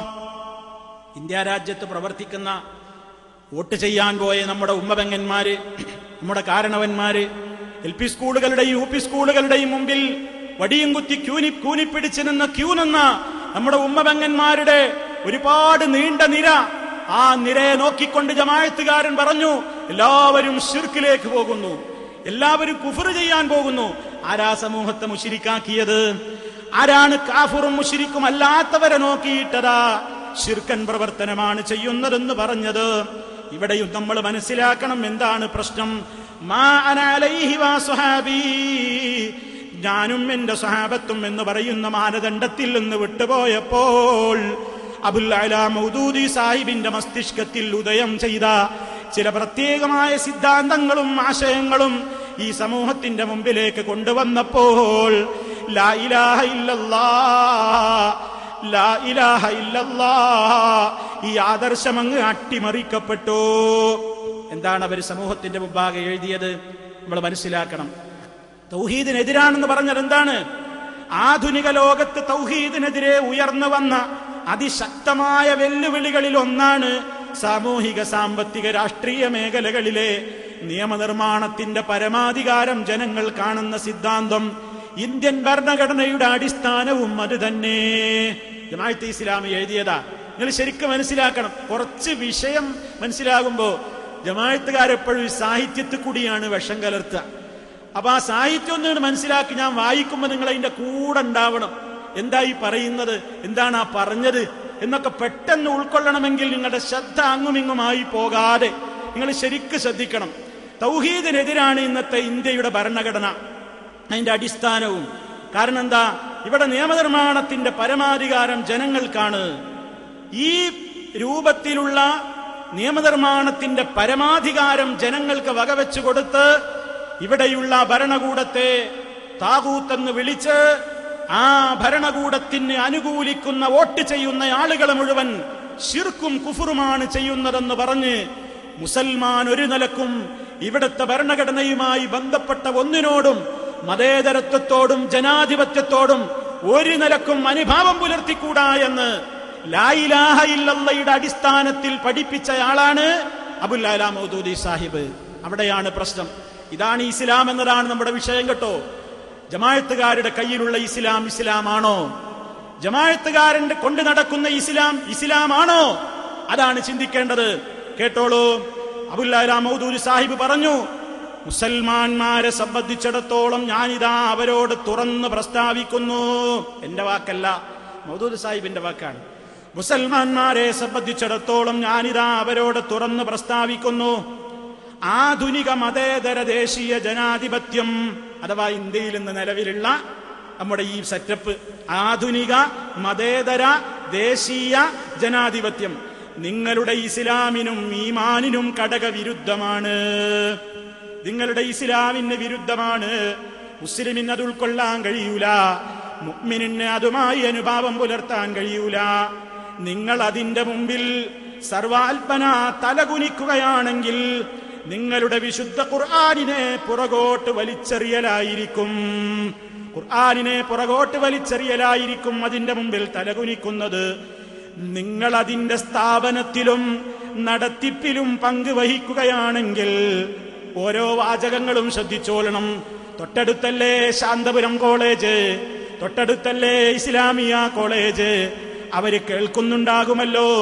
ശരിക്കും കേട്ടോ, നിങ്ങളതിന്റെ സ്ഥാപനത്തിലും നടത്തിപ്പിലും പങ്കുവഹിക്കുകയാണെങ്കിൽ നിങ്ങളുടെ തിരുദൂതനോട് ചെയ്യുന്ന കടുത്ത വഞ്ചനയായിരിക്കും. എന്ത്? ഇന്ത്യ രാജ്യത്തുള്ള ഗവൺമെന്റിന്റെ സ്ഥാപനങ്ങളിലോ നടത്തിപ്പിലോ ഒക്കെ പങ്കുവഹിക്കുകയാണെങ്കിൽ നിങ്ങളുടെ തിരുദൂതനോട് ചെയ്യുന്ന കടുത്ത വഞ്ചനയായിരിക്കും. അഷ്റഫുൽ ഖൽഖ് സല്ലല്ലാഹു അലൈഹി വസല്ലമിനോട് കാണിക്കുന്ന കടുത്ത വഞ്ചനയായിരിക്കും. നിങ്ങൾ അതിന്റെ കൊടി പിടിക്കുകയാണെങ്കിൽ നിങ്ങളുടെ ദൈവത്തിനെതിരെ രാജ്യദ്രോഹ കൊടി ഉയർത്തലായിരിക്കും. അള്ളാഹ്ക്കെതിരെ രാജ്യദ്രോഹ കൊടി ഉയർത്തലായിരിക്കും. ഏതൊരു പരിശുദ്ധ ഇസ്ലാമിന്റെ പേരിൽ മുസ്ലിങ്ങളെന്ന് നിങ്ങൾ സ്വയം അവകാശപ്പെടുന്നുണ്ടോ അതിന്റെ ആത്മാവും ഈ അവിശുദ്ധ വ്യവസ്ഥിതിയുടെ ആത്മാവും തമ്മിൽ തുറന്ന സമരത്തിലാണ്. ഇസ്ലാമും ഇതുമായി തുറന്ന സമരത്തിലാണ്. അതിന്റെ മൗലിക തത്വങ്ങളും ഇതിന്റെ മൗലിക തത്വങ്ങളും തമ്മിൽ പ്രത്യക്ഷ സംഘട്ടനമാണ്. അതിന്റെ ഓരോ ഘടകവും ഇതിന്റെ ഓരോ ഘടകവുമായി സന്ധിയില്ലാത്ത യുദ്ധത്തിലാണ്. പ്രസ്തുത വ്യവസ്ഥയുമായി ഇസ്ലാം യോജിക്കുന്ന ഒറ്റ പോയിന്റുമില്ല. ശുദ്ധ ശിർക്കാണ്, ശുദ്ധ കുഫറാണ്. ജനാധിപത്യം, മതേതരത്വം, അതിന്റെ സ്ഥാപനങ്ങൾ, അതിന്റെ പരീക്ഷ എഴുതൽ, സർക്കാരിന്റെ ജോലി ചെയ്യൽ ശുദ്ധമായ ശിർക്കാണ്. ഇസ്ലാമുമായി യോജിക്കുന്ന ഒറ്റ പോയിന്റും ഈ നിലക്കുള്ള ആധുനിക മതേതര ദേശീയ ജനാധിപത്യ സംവിധാനത്തിൽ ഇല്ലേ ഇല്ല. ഇത് നിങ്ങൾ കൊണ്ടു നടന്നാൽ നിങ്ങൾ ഖുർആനിനെ വലിച്ചെറിയലായിരിക്കും. അതിനോട് അനുഭാവം പുലർത്തിയാൽ റസൂലുള്ളാഹിനോട് കാണിക്കുന്ന കടുത്ത വഞ്ചനയായിരിക്കും. അതിന്റെ കൊടി പിടിക്കുകയാണെങ്കിൽ അള്ളാഹുവിനെതിരെ രാജ്യദ്രോഹ കൊടി പിടിക്കലായിരിക്കും. അത് നിങ്ങളുടെ ഈമാനിനും ഇസ്ലാമിനും ഘടകവിരുദ്ധമാണെന്ന് അബുൽ അലാ മൗദൂദി സാഹിബ് പ്രസ്താവിച്ചു. എന്നാൽ ഒന്ന് ആലോചിച്ചു നോക്കണം, എവിടെ എത്തി ജമാഅത്തെ ഇസ്ലാമി? ജമാഅത്തെ ഇസ്ലാമിക്കാർക്ക് ഇപ്പൊ എന്താ പണി? മുജാഹിദുകളുടെ അടുക്കളയിലേക്ക് നോക്കുകയാണ്. എന്താ അവിടുന്ന് വല്ലതും കിട്ടുമോ എന്നിട്ട് എഴുതുകയാണ്. മുജാഹിദുകളൊക്കെ ആകെ മാറി.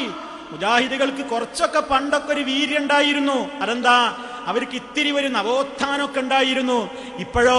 ഇപ്പൊ നവോത്ഥാനത്തിൽ നിന്ന് നവയാഥാസ്ഥിതികതയിലേക്ക് കൂപ്പുകുത്തിയിരിക്കുകയാണ് മുജാഹിദ് പ്രസ്ഥാനം എന്ന് പ്രബോധനത്തിലൂടെ കവർ സ്റ്റോറിയായി വെണ്ടക്ക നിരത്തിയപ്പോൾ, ഓ നിഷ്പക്ഷരായ ജമാഅത്ത് സഹോദര, ഒന്ന് മനസ്സറിഞ്ഞുകൊണ്ട് ആലോചിക്ക്.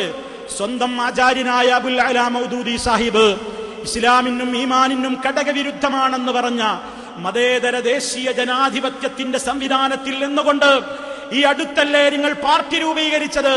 വെൽഫെയർ പാർട്ടി ഓഫ് ഇന്ത്യ എന്ന പേരിൽ ഒരു പാർട്ടി രൂപീകരിച്ചില്ലേ? എന്താണ് ആ പാർട്ടിയെ സംബന്ധിച്ചുള്ള വിധി?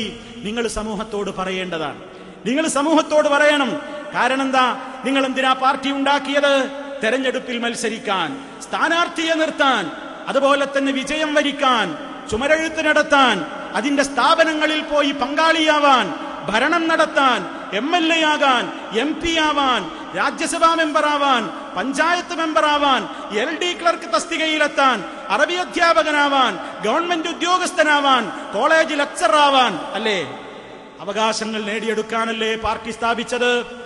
ഈ പാർട്ടി സ്ഥാപിക്കുന്നത് നിങ്ങൾ വിശ്വസിക്കുന്ന ഇസ്ലാമിനും ഈമാനിനും ഘടകവിരുദ്ധമാണെന്ന് പറഞ്ഞ അതേ ഒരവസ്ഥയിൽ ഇപ്പോൾ എന്ത് എത്തിപ്പെട്ടു? തൗഹീദിന് വിരുദ്ധം എന്ന് പറഞ്ഞതാണ് സർക്കാരിന്റെ ജോലി. സർക്കാർ ജോലിയിലുള്ള എല്ലാവരും അഷ്ഹദു അല്ലാ ഇലാഹ ഇല്ലല്ലാഹ് പറഞ്ഞിട്ട് വേഗം അതിൽ നിന്ന് രാജിവെച്ചൊഴിയണം എന്നതാണ് ജമാഅത്തെ ഇസ്ലാമിയുടെ ഭരണഘടന. ജമാഅത്തുകാർക്ക് കേൾക്കുമ്പോൾ വല്ലാത്ത വിഷമമുണ്ടാകും. ജമാഅത്തെ ഇസ്ലാമിയുടെ ഭരണഘടനയിൽ തന്നെ പറയുന്നത് എന്താണ്? അതേ, സാക്ഷ്യ നിർവഹണത്തിന് ശേഷം എന്താ? അഷ്ഹദു അല്ലാ ഇലാഹ ഇല്ലല്ലാഹ് വഅഷ്ഹദു അന്ന മുഹമ്മദർ റസൂലുള്ളാഹ്. ഇത് ചൊല്ലിയിട്ടാണ് ജമാഅത്തിൽ മെമ്പർഷിപ്പ് കൊടുക്കുന്നത്. അങ്ങനെ ഷഹാദത്ത് കലിമ അങ്ങ് ചൊല്ലിയതിന്റെ ശേഷം ജമാഅത്തിലെ എല്ലാ അംഗങ്ങളും തങ്ങളുടെ ജീവിതത്തിൽ നിർബന്ധപൂർവം വരുത്തി തീർക്കേണ്ട മാറ്റങ്ങൾ ഇതാ താഴെ വിവരിക്കുന്നവയാണ്. ജമാഅത്തിന്റെ പ്രസിദ്ധീകരണങ്ങളിൽ നാം വായിക്കുന്നത് വകുപ്പ് 5. 5ാമത്തെ വകുപ്പ് എന്താ? അഷ്ഹദു അല്ലാ ഇലാഹ ഇല്ലല്ലാഹ് വഅഷ്ഹദു അന്ന മുഹമ്മദ് റസൂലുള്ളാഹ് ചൊല്ലിയ ഒരു ജമാഅത്തുകാരൻ നിർബന്ധമായി ചെയ്യേണ്ട ഒരു കാര്യം എന്താണ്? ഇനി അവർ ഭൂമിയുടെ ഏതെങ്കിലും ഒരു ഭാഗത്ത് സ്വയം ആധിപത്യം വാദിക്കുന്ന ഒരു ഭരണകൂടത്തിന്റെ തലവനോ പ്രസിഡന്റോ ഗവർണറോ മന്ത്രിയോ ജഡ്ജിയോ ആണെങ്കിൽ അവൻ ആ സ്ഥാനം രാജിവെക്കണം. അതൊക്കെ രാജിവെക്കണം. എന്ത്? ഭരണകൂടത്തിന്റെ തലവനോ പ്രസിഡന്റോ ഗവർണറോ മന്ത്രിയോ ജഡ്ജിയോ ആണെങ്കിൽ അവൻ ആ സ്ഥാനം രാജിവെക്കണം. തീർന്നില്ല. വകുപ്പ് 6. 6ാം വകുപ്പ് എന്താ? അവൻ നിയമനിർമ്മാണ സഭയിലെ അംഗമാണെങ്കിൽ അതിൽ നിന്ന് രാജിവെക്കണം. MLA ആണെങ്കിൽ MLA സ്ഥാനം രാജിവെക്കണം. എന്തുകൊണ്ടെന്നാൽ അതാണ് ഇവിടുത്തെ മർമ്മം. അത് ശരിക്കും ശ്രദ്ധിച്ചോ? അതാ ഇവിടുത്തെ മർമ്മം. നമ്മൾ ഇതിനെയൊക്കെ വിമർശിക്കാനുള്ള മർമ്മം ഈ പറയാൻ പോകുന്നതാ. ഇവരെന്തിനും കാരണം പറയുന്നത് ലാ ഇലാഹ ഇല്ലല്ലാഹയാണ്. അതുകൊണ്ടാണ് നമ്മൾ ഇതിനെ എതിർക്കുന്നത്. ഈ അവൻ നിയമനിർമ്മാണ സഭയിലെ അംഗമാണെങ്കിൽ അതിൽ നിന്ന് രാജിവെക്കണം. എന്തുകൊണ്ടെന്നാൽ കേട്ടോ, വിശുദ്ധ ഖുർആനിനെയും നബിചര്യയെയും അടിസ്ഥാനവും പ്രമാണവുമായി സ്വീകരിക്കാത്ത യാതൊരു സമിതിക്കും ഇസ്ലാമിക ദൃഷ്ട്യാ മനുഷ്യ ജീവിതത്തിലുള്ള നിയമങ്ങൾ നിർമ്മിക്കാനുള്ള അവകാശമേ ഇല്ല. അത്തരം സഭയുടെ മെമ്പർഷിപ്പ് സ്വീകരിക്കുക എന്നത് ഒരു മുസ്ലിമിന്റെ ജോലിയുമല്ല. എന്താണ് പറഞ്ഞത്? MLA ആയിക്കൂടാ, മത്സരിച്ചുകൂടാ, MLA സ്ഥാനം രാജിവെക്കണം. എന്താ കാരണം? ഖുർആനും സുന്നത്തും അനുസരിച്ചല്ല അവിടുത്തെ ഭരണം. നമ്മൾ അസംബ്ലിയിൽ ഭരിക്കുന്നത് ഖുർആനും സുന്നത്തും അനുസരിച്ചല്ല. അതുകൊണ്ട് അവിടെ പോകരുത്, അവിടുത്തെ MLA ആവരുത്, അവിടുത്തെ സ്ഥാനം വഹിക്കരുത്. ഇതാണ് ജമാഅത്തുകാരൻ പറഞ്ഞ കാരണം. അവയാണ് നമ്മൾ ചോദ്യം ചെയ്യുന്നത്. വകുപ്പ് കേട്ടോ, തീർന്നിട്ടില്ല. 7ാമത്തെ വകുപ്പ്. അവന് ദൈവീകമല്ലാത്ത ഭരണത്തിൽ നിന്ന് വല്ല ബഹുമതിയോ സ്ഥാനപ്പേരോ ലഭിച്ചിട്ടുണ്ടെങ്കിൽ അതിനെ തിരിച്ചു കൊടുക്കണം. വല്ല സർട്ടിഫിക്കറ്റോ അതുപോലെ തന്നെ മറ്റു വല്ല പദവിയോ ബഹുമതികളോ കിട്ടിയിട്ടുണ്ടെങ്കിൽ തിരിച്ചു കൊടുക്കണം. പ്രസ്തുത സ്ഥാനപ്പേരുകൾ തനിക്ക് ലഭിക്കാൻ കാരണമായിട്ടുള്ള അതിന്റെ അടിസ്ഥാനത്തിൽ ഭാവിയിൽ പ്രത്യേകമായി നിർവഹിക്കേണ്ടി വരുന്ന എല്ലാ അനുസരണവും കൂറും ഭക്തിയും അവൻ ഉപേക്ഷിക്കണം. കണ്ടോ? ഈ രൂപത്തിലുള്ള മാറ്റങ്ങളൊക്കെ ഉണ്ടെങ്കിലേ ഷഹാദത്ത് കലിമ ചൊല്ലിയത് ശരിയാവുള്ളൂ. ഇല്ലെങ്കിൽ മുസ്ലിം അല്ലാന്ന്. 2000 ചില്ലാനം മെമ്പർമാരെ നിർത്തിയിട്ട് ഒരു ത്രിതല പഞ്ചായത്ത് തെരഞ്ഞെടുപ്പിൽ ജമാഅത്ത് സ്ഥാനാർത്ഥിയെ നിർത്തിയില്ലേ? 1000 ചില്ലാനം ആളുകളെ സ്ഥാനാർത്ഥികളായി നിർത്തിയിട്ട് ഒരു റിവായത്ത് പ്രകാരം 8 ആള്, ഒരു റിപ്പോർട്ട് പ്രകാരം 9 ആളല്ലേ ജയിച്ചത്? 9 വാർഡ് മെമ്പർമാരാണുള്ളത്. എന്താ ഇവരുടെ വിധി? ജമാഅത്തുകാർ പറയണം. ജമാഅത്തുകാർ സാധാരണ ജനങ്ങളോട് പറയണം, നിങ്ങളുടെ ഭരണഘടന ആദ്യം വായിക്കുക. വായിച്ചിട്ട് ത്രിതല പഞ്ചായത്ത് തെരഞ്ഞെടുപ്പിൽ മാറ്റത്തിന് ഒരു വോട്ട് എന്ന മുദ്രാവാക്യവും സ്വീകരിച്ച് കുറച്ച് വോട്ടുകൾ നേടിയിട്ട് കേരളം എന്ന വലിയ സംസ്ഥാനത്തിലെ 1000 വരുന്ന വാർഡുകളിൽ മത്സരിച്ചിട്ട് ഒരു 8 വാർഡിൽ ജയിച്ചല്ലോ. ആ 8 വാർഡുകളിൽ ജയിച്ച പഞ്ചായത്ത് മെമ്പർമാരുടെ ഹുക്ം എന്താണ്? അവരുടെ ഷഹാദത്ത് കലിമ ശരിയായോ? അവരുടെ അഷ്ഹദു അല്ലാ ഇലാഹ ഇല്ലല്ലാഹ് മാറ്റി പറയണ്ടേ? അവരുടെ സത്യസാക്ഷ്യത്തിന്റെ വചനം പറഞ്ഞത് ശരിയായോ? ഇല്ല, ശരിയായിട്ടില്ല. മാത്രമല്ല, ഇനിയും കേട്ടോ, ഭരണഘടന പറയുന്നത് കേട്ടോ, ഈ മാറ്റങ്ങൾ ജീവിതത്തിൽ ഉടനടി പ്രത്യക്ഷപ്പെട്ട് കാണാത്തയാളെ സംബന്ധിച്ച് അയാൾക്ക് സാക്ഷ്യവാക്യം ഉച്ചരിച്ചതിൽ ആത്മാർത്ഥതയുണ്ടായിരുന്നില്ലെന്നാണ് കരുതപ്പെടുക. ഇതൊക്കെ കേട്ടിട്ടും ഒരാൾ ഈ സ്ഥാനമൊന്നും രാജിവെക്കണില്ലെങ്കിൽ അയാളെ പറ്റി എന്താ കരുതപ്പെടേണ്ടത്? അയാൾ ഷഹാദത്ത് കലിമ ഉച്ചരിച്ചത് ആത്മാർത്ഥമായിട്ടല്ല, വെറുതെ ചൊല്ലിയതാണ്. അയാളെ ഷഹാദത്ത് കലിമൊന്നും ശരിയായിട്ടില്ല. അങ്ങനെയുള്ളവരെ ജമാഅത്തിൽ ചേർക്കുകയില്ല. ചേർത്തിട്ടുണ്ടെങ്കിൽ പുറത്താക്കുന്നതാണ്. ജമാഅത്തെ ഇസ്ലാമി പ്രബോധനത്തിലെ പുസ്തകം 1 ലക്കം 11 പ്രസിദ്ധീകരിച്ച അന്ന് തന്നെ എഴുതിയിട്ടുള്ള ജമാഅത്തിന്റെ ഭരണഘടനയാണ്. മനസ്സിലാക്കണം. എവിടെ പോയി? ഇപ്പൊ വെൽഫെയർ പാർട്ടി രൂപീകരിച്ചതോടുകൂടി ഷഹാദത്ത് കലിമ ഉച്ചരിച്ച ജമാഅത്തുകാരൻ ഇസ്ലാമികേതര സർക്കാരിൽ ഭാഗഭാക്കാവുകയോ അതിന്റെ നിയമസഭയിൽ അംഗമാവുകയോ ചെയ്യുന്നതോടെ അവൻ ജമാഅത്തിൽ നിന്ന് ഓട്ടോമാറ്റിക് ആയിട്ടാണ് പുറത്തേക്ക് പോകും. അല്ലേ? എന്തിനാ പാർട്ടി രൂപീകരിച്ചത്? എന്തിനാ സ്ഥാനാർത്ഥി നിൽക്കുന്നത്? വെറുതെയാ? MLA ആവാൻ, MP ആകാൻ, പഞ്ചായത്ത് മെമ്പറാവാൻ, പലയിടത്തും സ്ഥാനം കിട്ടാൻ ഭരണഘടന പറയുന്നതോ? അവൻ അതിൽ നിന്ന് ഓട്ടോമാറ്റിക്കലി പുറത്തുപോയി. ഷഹാദത്ത് കലിമ ചൊല്ലിയത് വെറുതെയായി. ആത്മാർത്ഥതയില്ലാത്ത ഷഹാദത്ത് കലിമ ചൊല്ലലാണ് അത്തരം ജമാഅത്തുകാരുടേത്. അവരെ പാർട്ടിയിൽ ചേർത്തിട്ടുണ്ടെങ്കിൽ പുറത്താക്കുന്നതാണ്. അവന്റെ ജമാഅത്തിന്റെ തൗഹീദ് ഇതാണ്. ജമാഅത്ത് തൗഹീദ് വെള്ളത്തിലാകുന്ന കോലമാണിത്. മാത്രല്ല, ഇന്ന് അതിൽ ഏറ്റവും വലിയൊരു തമാശ നിങ്ങൾ കേൾക്കണം.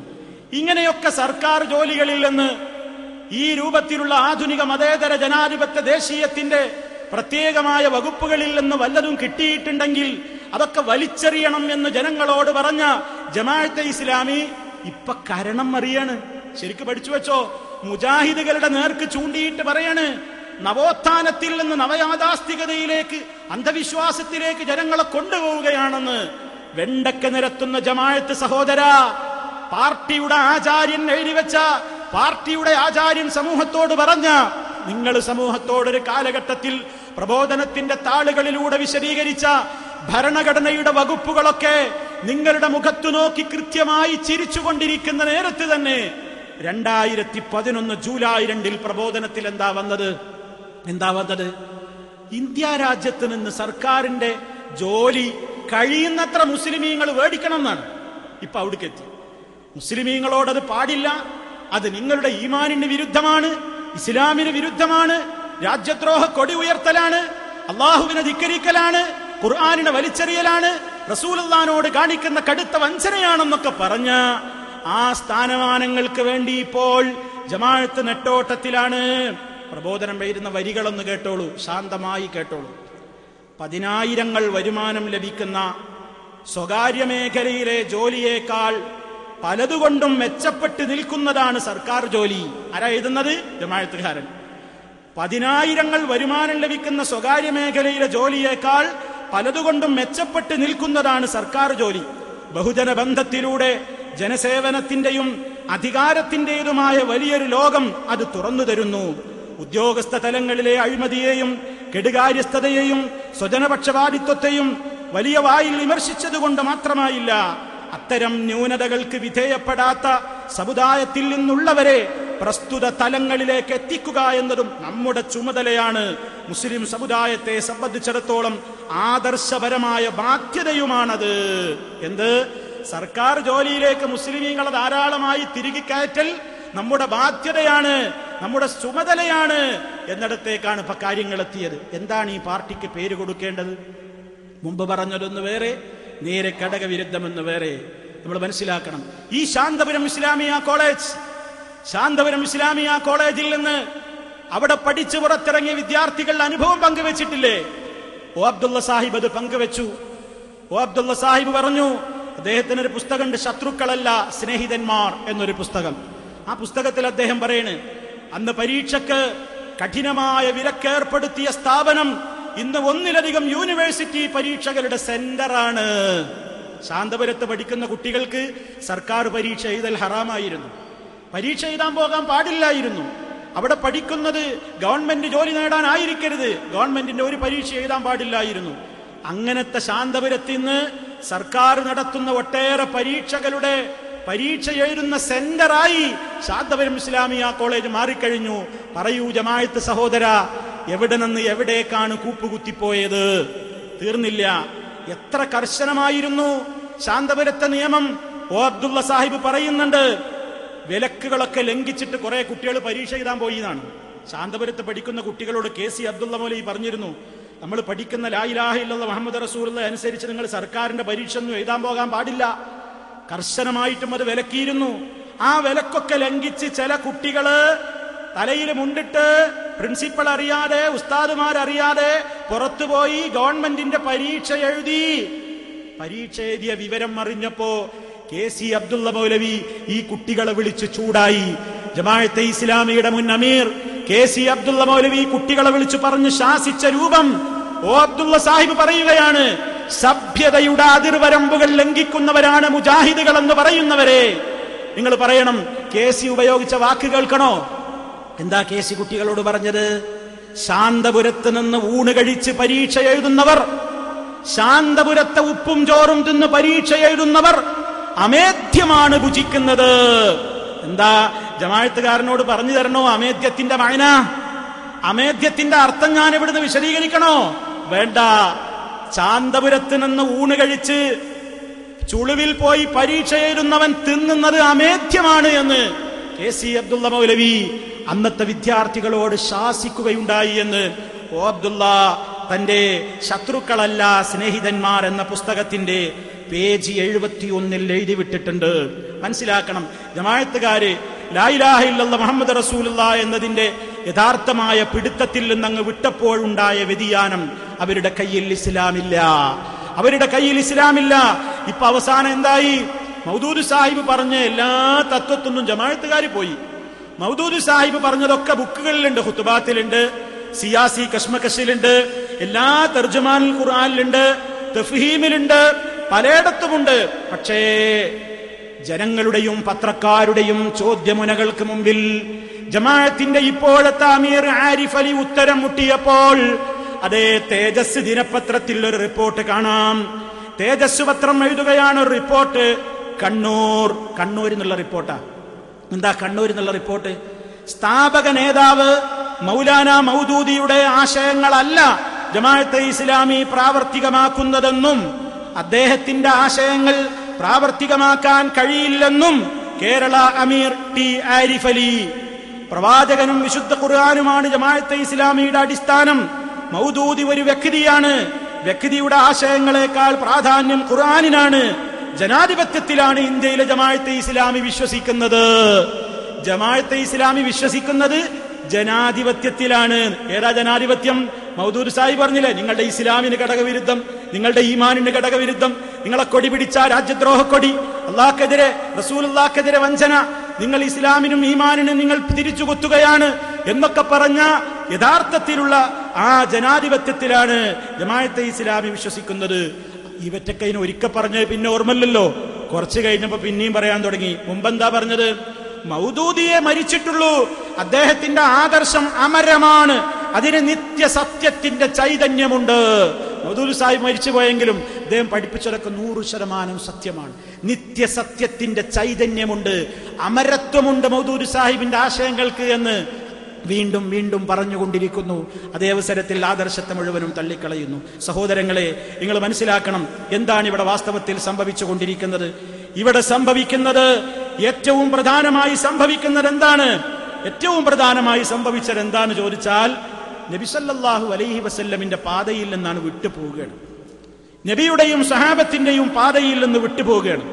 നമ്മൾ മനസ്സിലാക്കണം എന്താ കാരണം. ഈ എല്ലാ കക്ഷികളും ആരെ നിങ്ങൾ എടുത്ത് പരിശോധിച്ചു നോക്കൂ. പിഴച്ച കക്ഷികളൊക്കെ സഹാബത്തിന് തള്ളും. ലോക ചരിത്രം അതാണ്. മുഅ്തസിലത്തിനെ പരിശോധിച്ചോളൂ, ഖവാരിജ് എന്ന് പറയുന്ന വിഘടിത കക്ഷിയെ പരിശോധിച്ചോളൂ, ഷിയാക്കൾ എന്ന് പറയുന്ന വിഘടിത കക്ഷിയെ പരിശോധിച്ചോളൂ, ജഹ്മിയത്ത് എന്ന് പറയുന്ന വിഘടിത കക്ഷിയെ പരിശോധിച്ചോളൂ. ഏത് വിഘടിത കക്ഷികൾ ഇസ്ലാമിക ലോകത്ത് ഉത്ഭവം ചെയ്തിട്ടുണ്ടോ എല്ലാവരും സഹാബത്തിൽ നിന്ന് ഒരു വിഭാഗത്തെ തള്ളിക്കളഞ്ഞിട്ടുണ്ട്. എന്തിനാത്? അതെന്റെ മുസ്ലിമീങ്ങൾ, പ്രിയപ്പെട്ട സഹോദരങ്ങൾ പ്രത്യേകം മനസ്സ് വെക്കണം. എന്തിനാ ഈ സ്വഹാബത്തിനെ തള്ളുന്നത്? സ്വഹാബത്തിനെ തള്ളുന്നതിന്റെ പിന്നിൽ ഒരു ഉദ്ദേശമുണ്ട്. എന്താണെന്നറിയോ? ഖുർആൻ ശരിയല്ല എന്ന് പറഞ്ഞാൽ ജനം കേൾക്കൂല.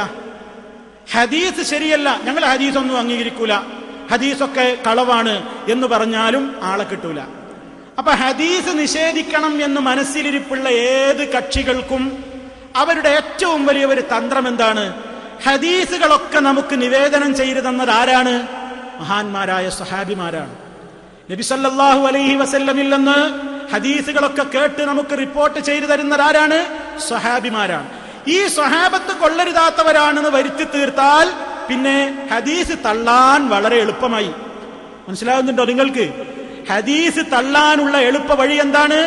ഹദീസ് ആദ്യമായി കേട്ട സ്വഹാബത്തിനെ മോശക്കാരാക്കുക, സ്വഹാബത്തിനെ തള്ളുക, അവരെ സ്വജനപക്ഷവാദികളാക്കുക, അവരെ മോശക്കാരാക്കുക.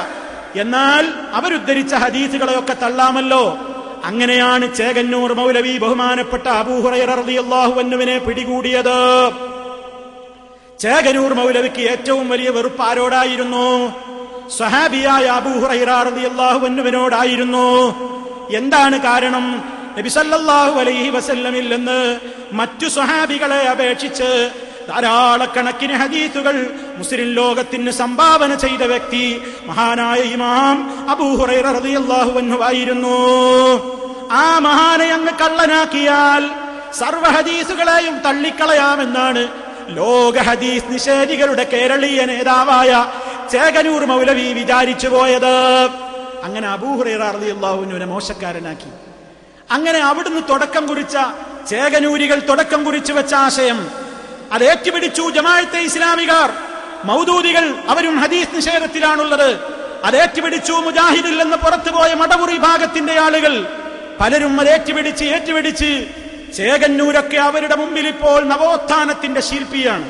അങ്ങനെയാണല്ലോ. ഒരേ തൂവൽ പക്ഷികൾക്ക് വലിയ ആദരവാണ് ഇന്ന് ചേകന്നൂരിനോട്.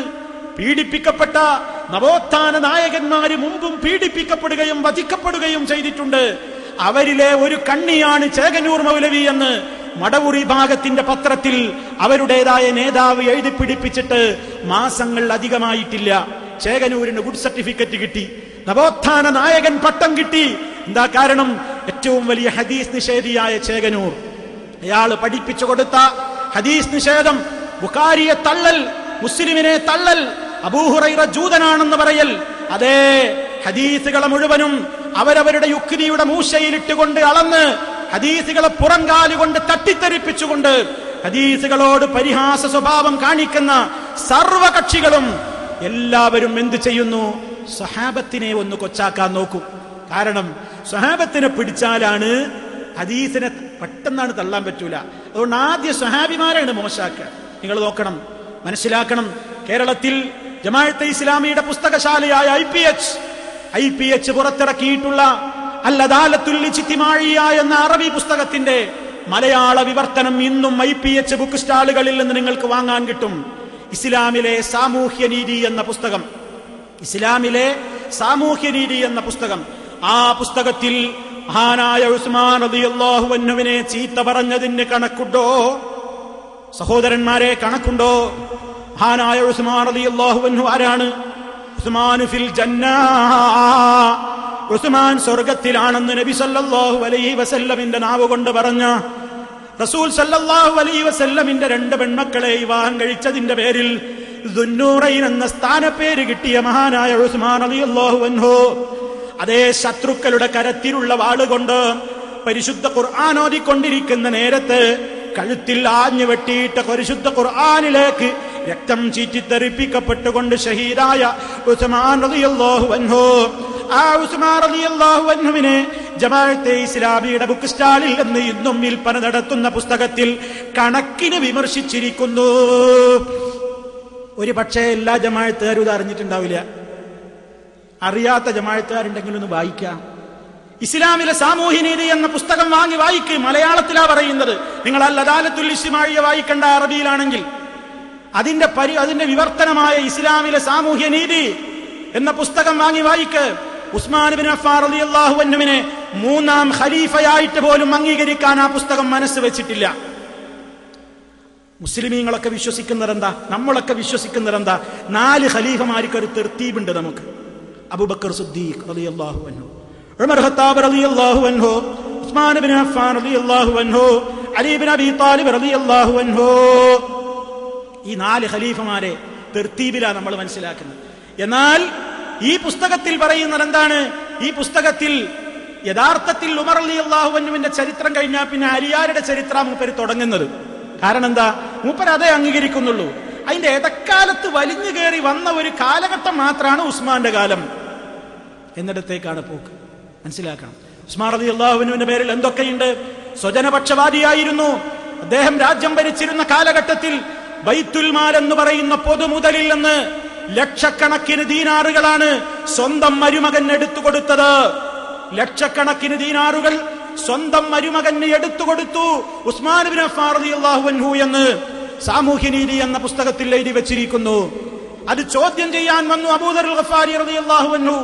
അബൂദർ റളിയല്ലാഹു തആല അൻഹു വന്നിട്ട് ചോദിച്ചു, ഉസ്മാനെ, നിങ്ങൾ എന്താണ് പൊതുമുതലിൽ നിന്ന് ഇത്രയും വലിയ സംഖ്യ സ്വന്തക്കാരായ ആളുകൾക്ക് വാരിക്കോരി കൊടുക്കുന്നത്? ഇത് അനീതിയല്ലേ എന്ന് ചോദ്യം ചെയ്യാൻ വന്നപ്പോൾ അബൂദർ റളിയല്ലാഹു അൻഹുവിനോട് ഉസ്മാൻ റളിയല്ലാഹു തആല അൻഹു പറഞ്ഞ വാക്കെന്താ? താക്കോല് താഴെയിട്ടോ.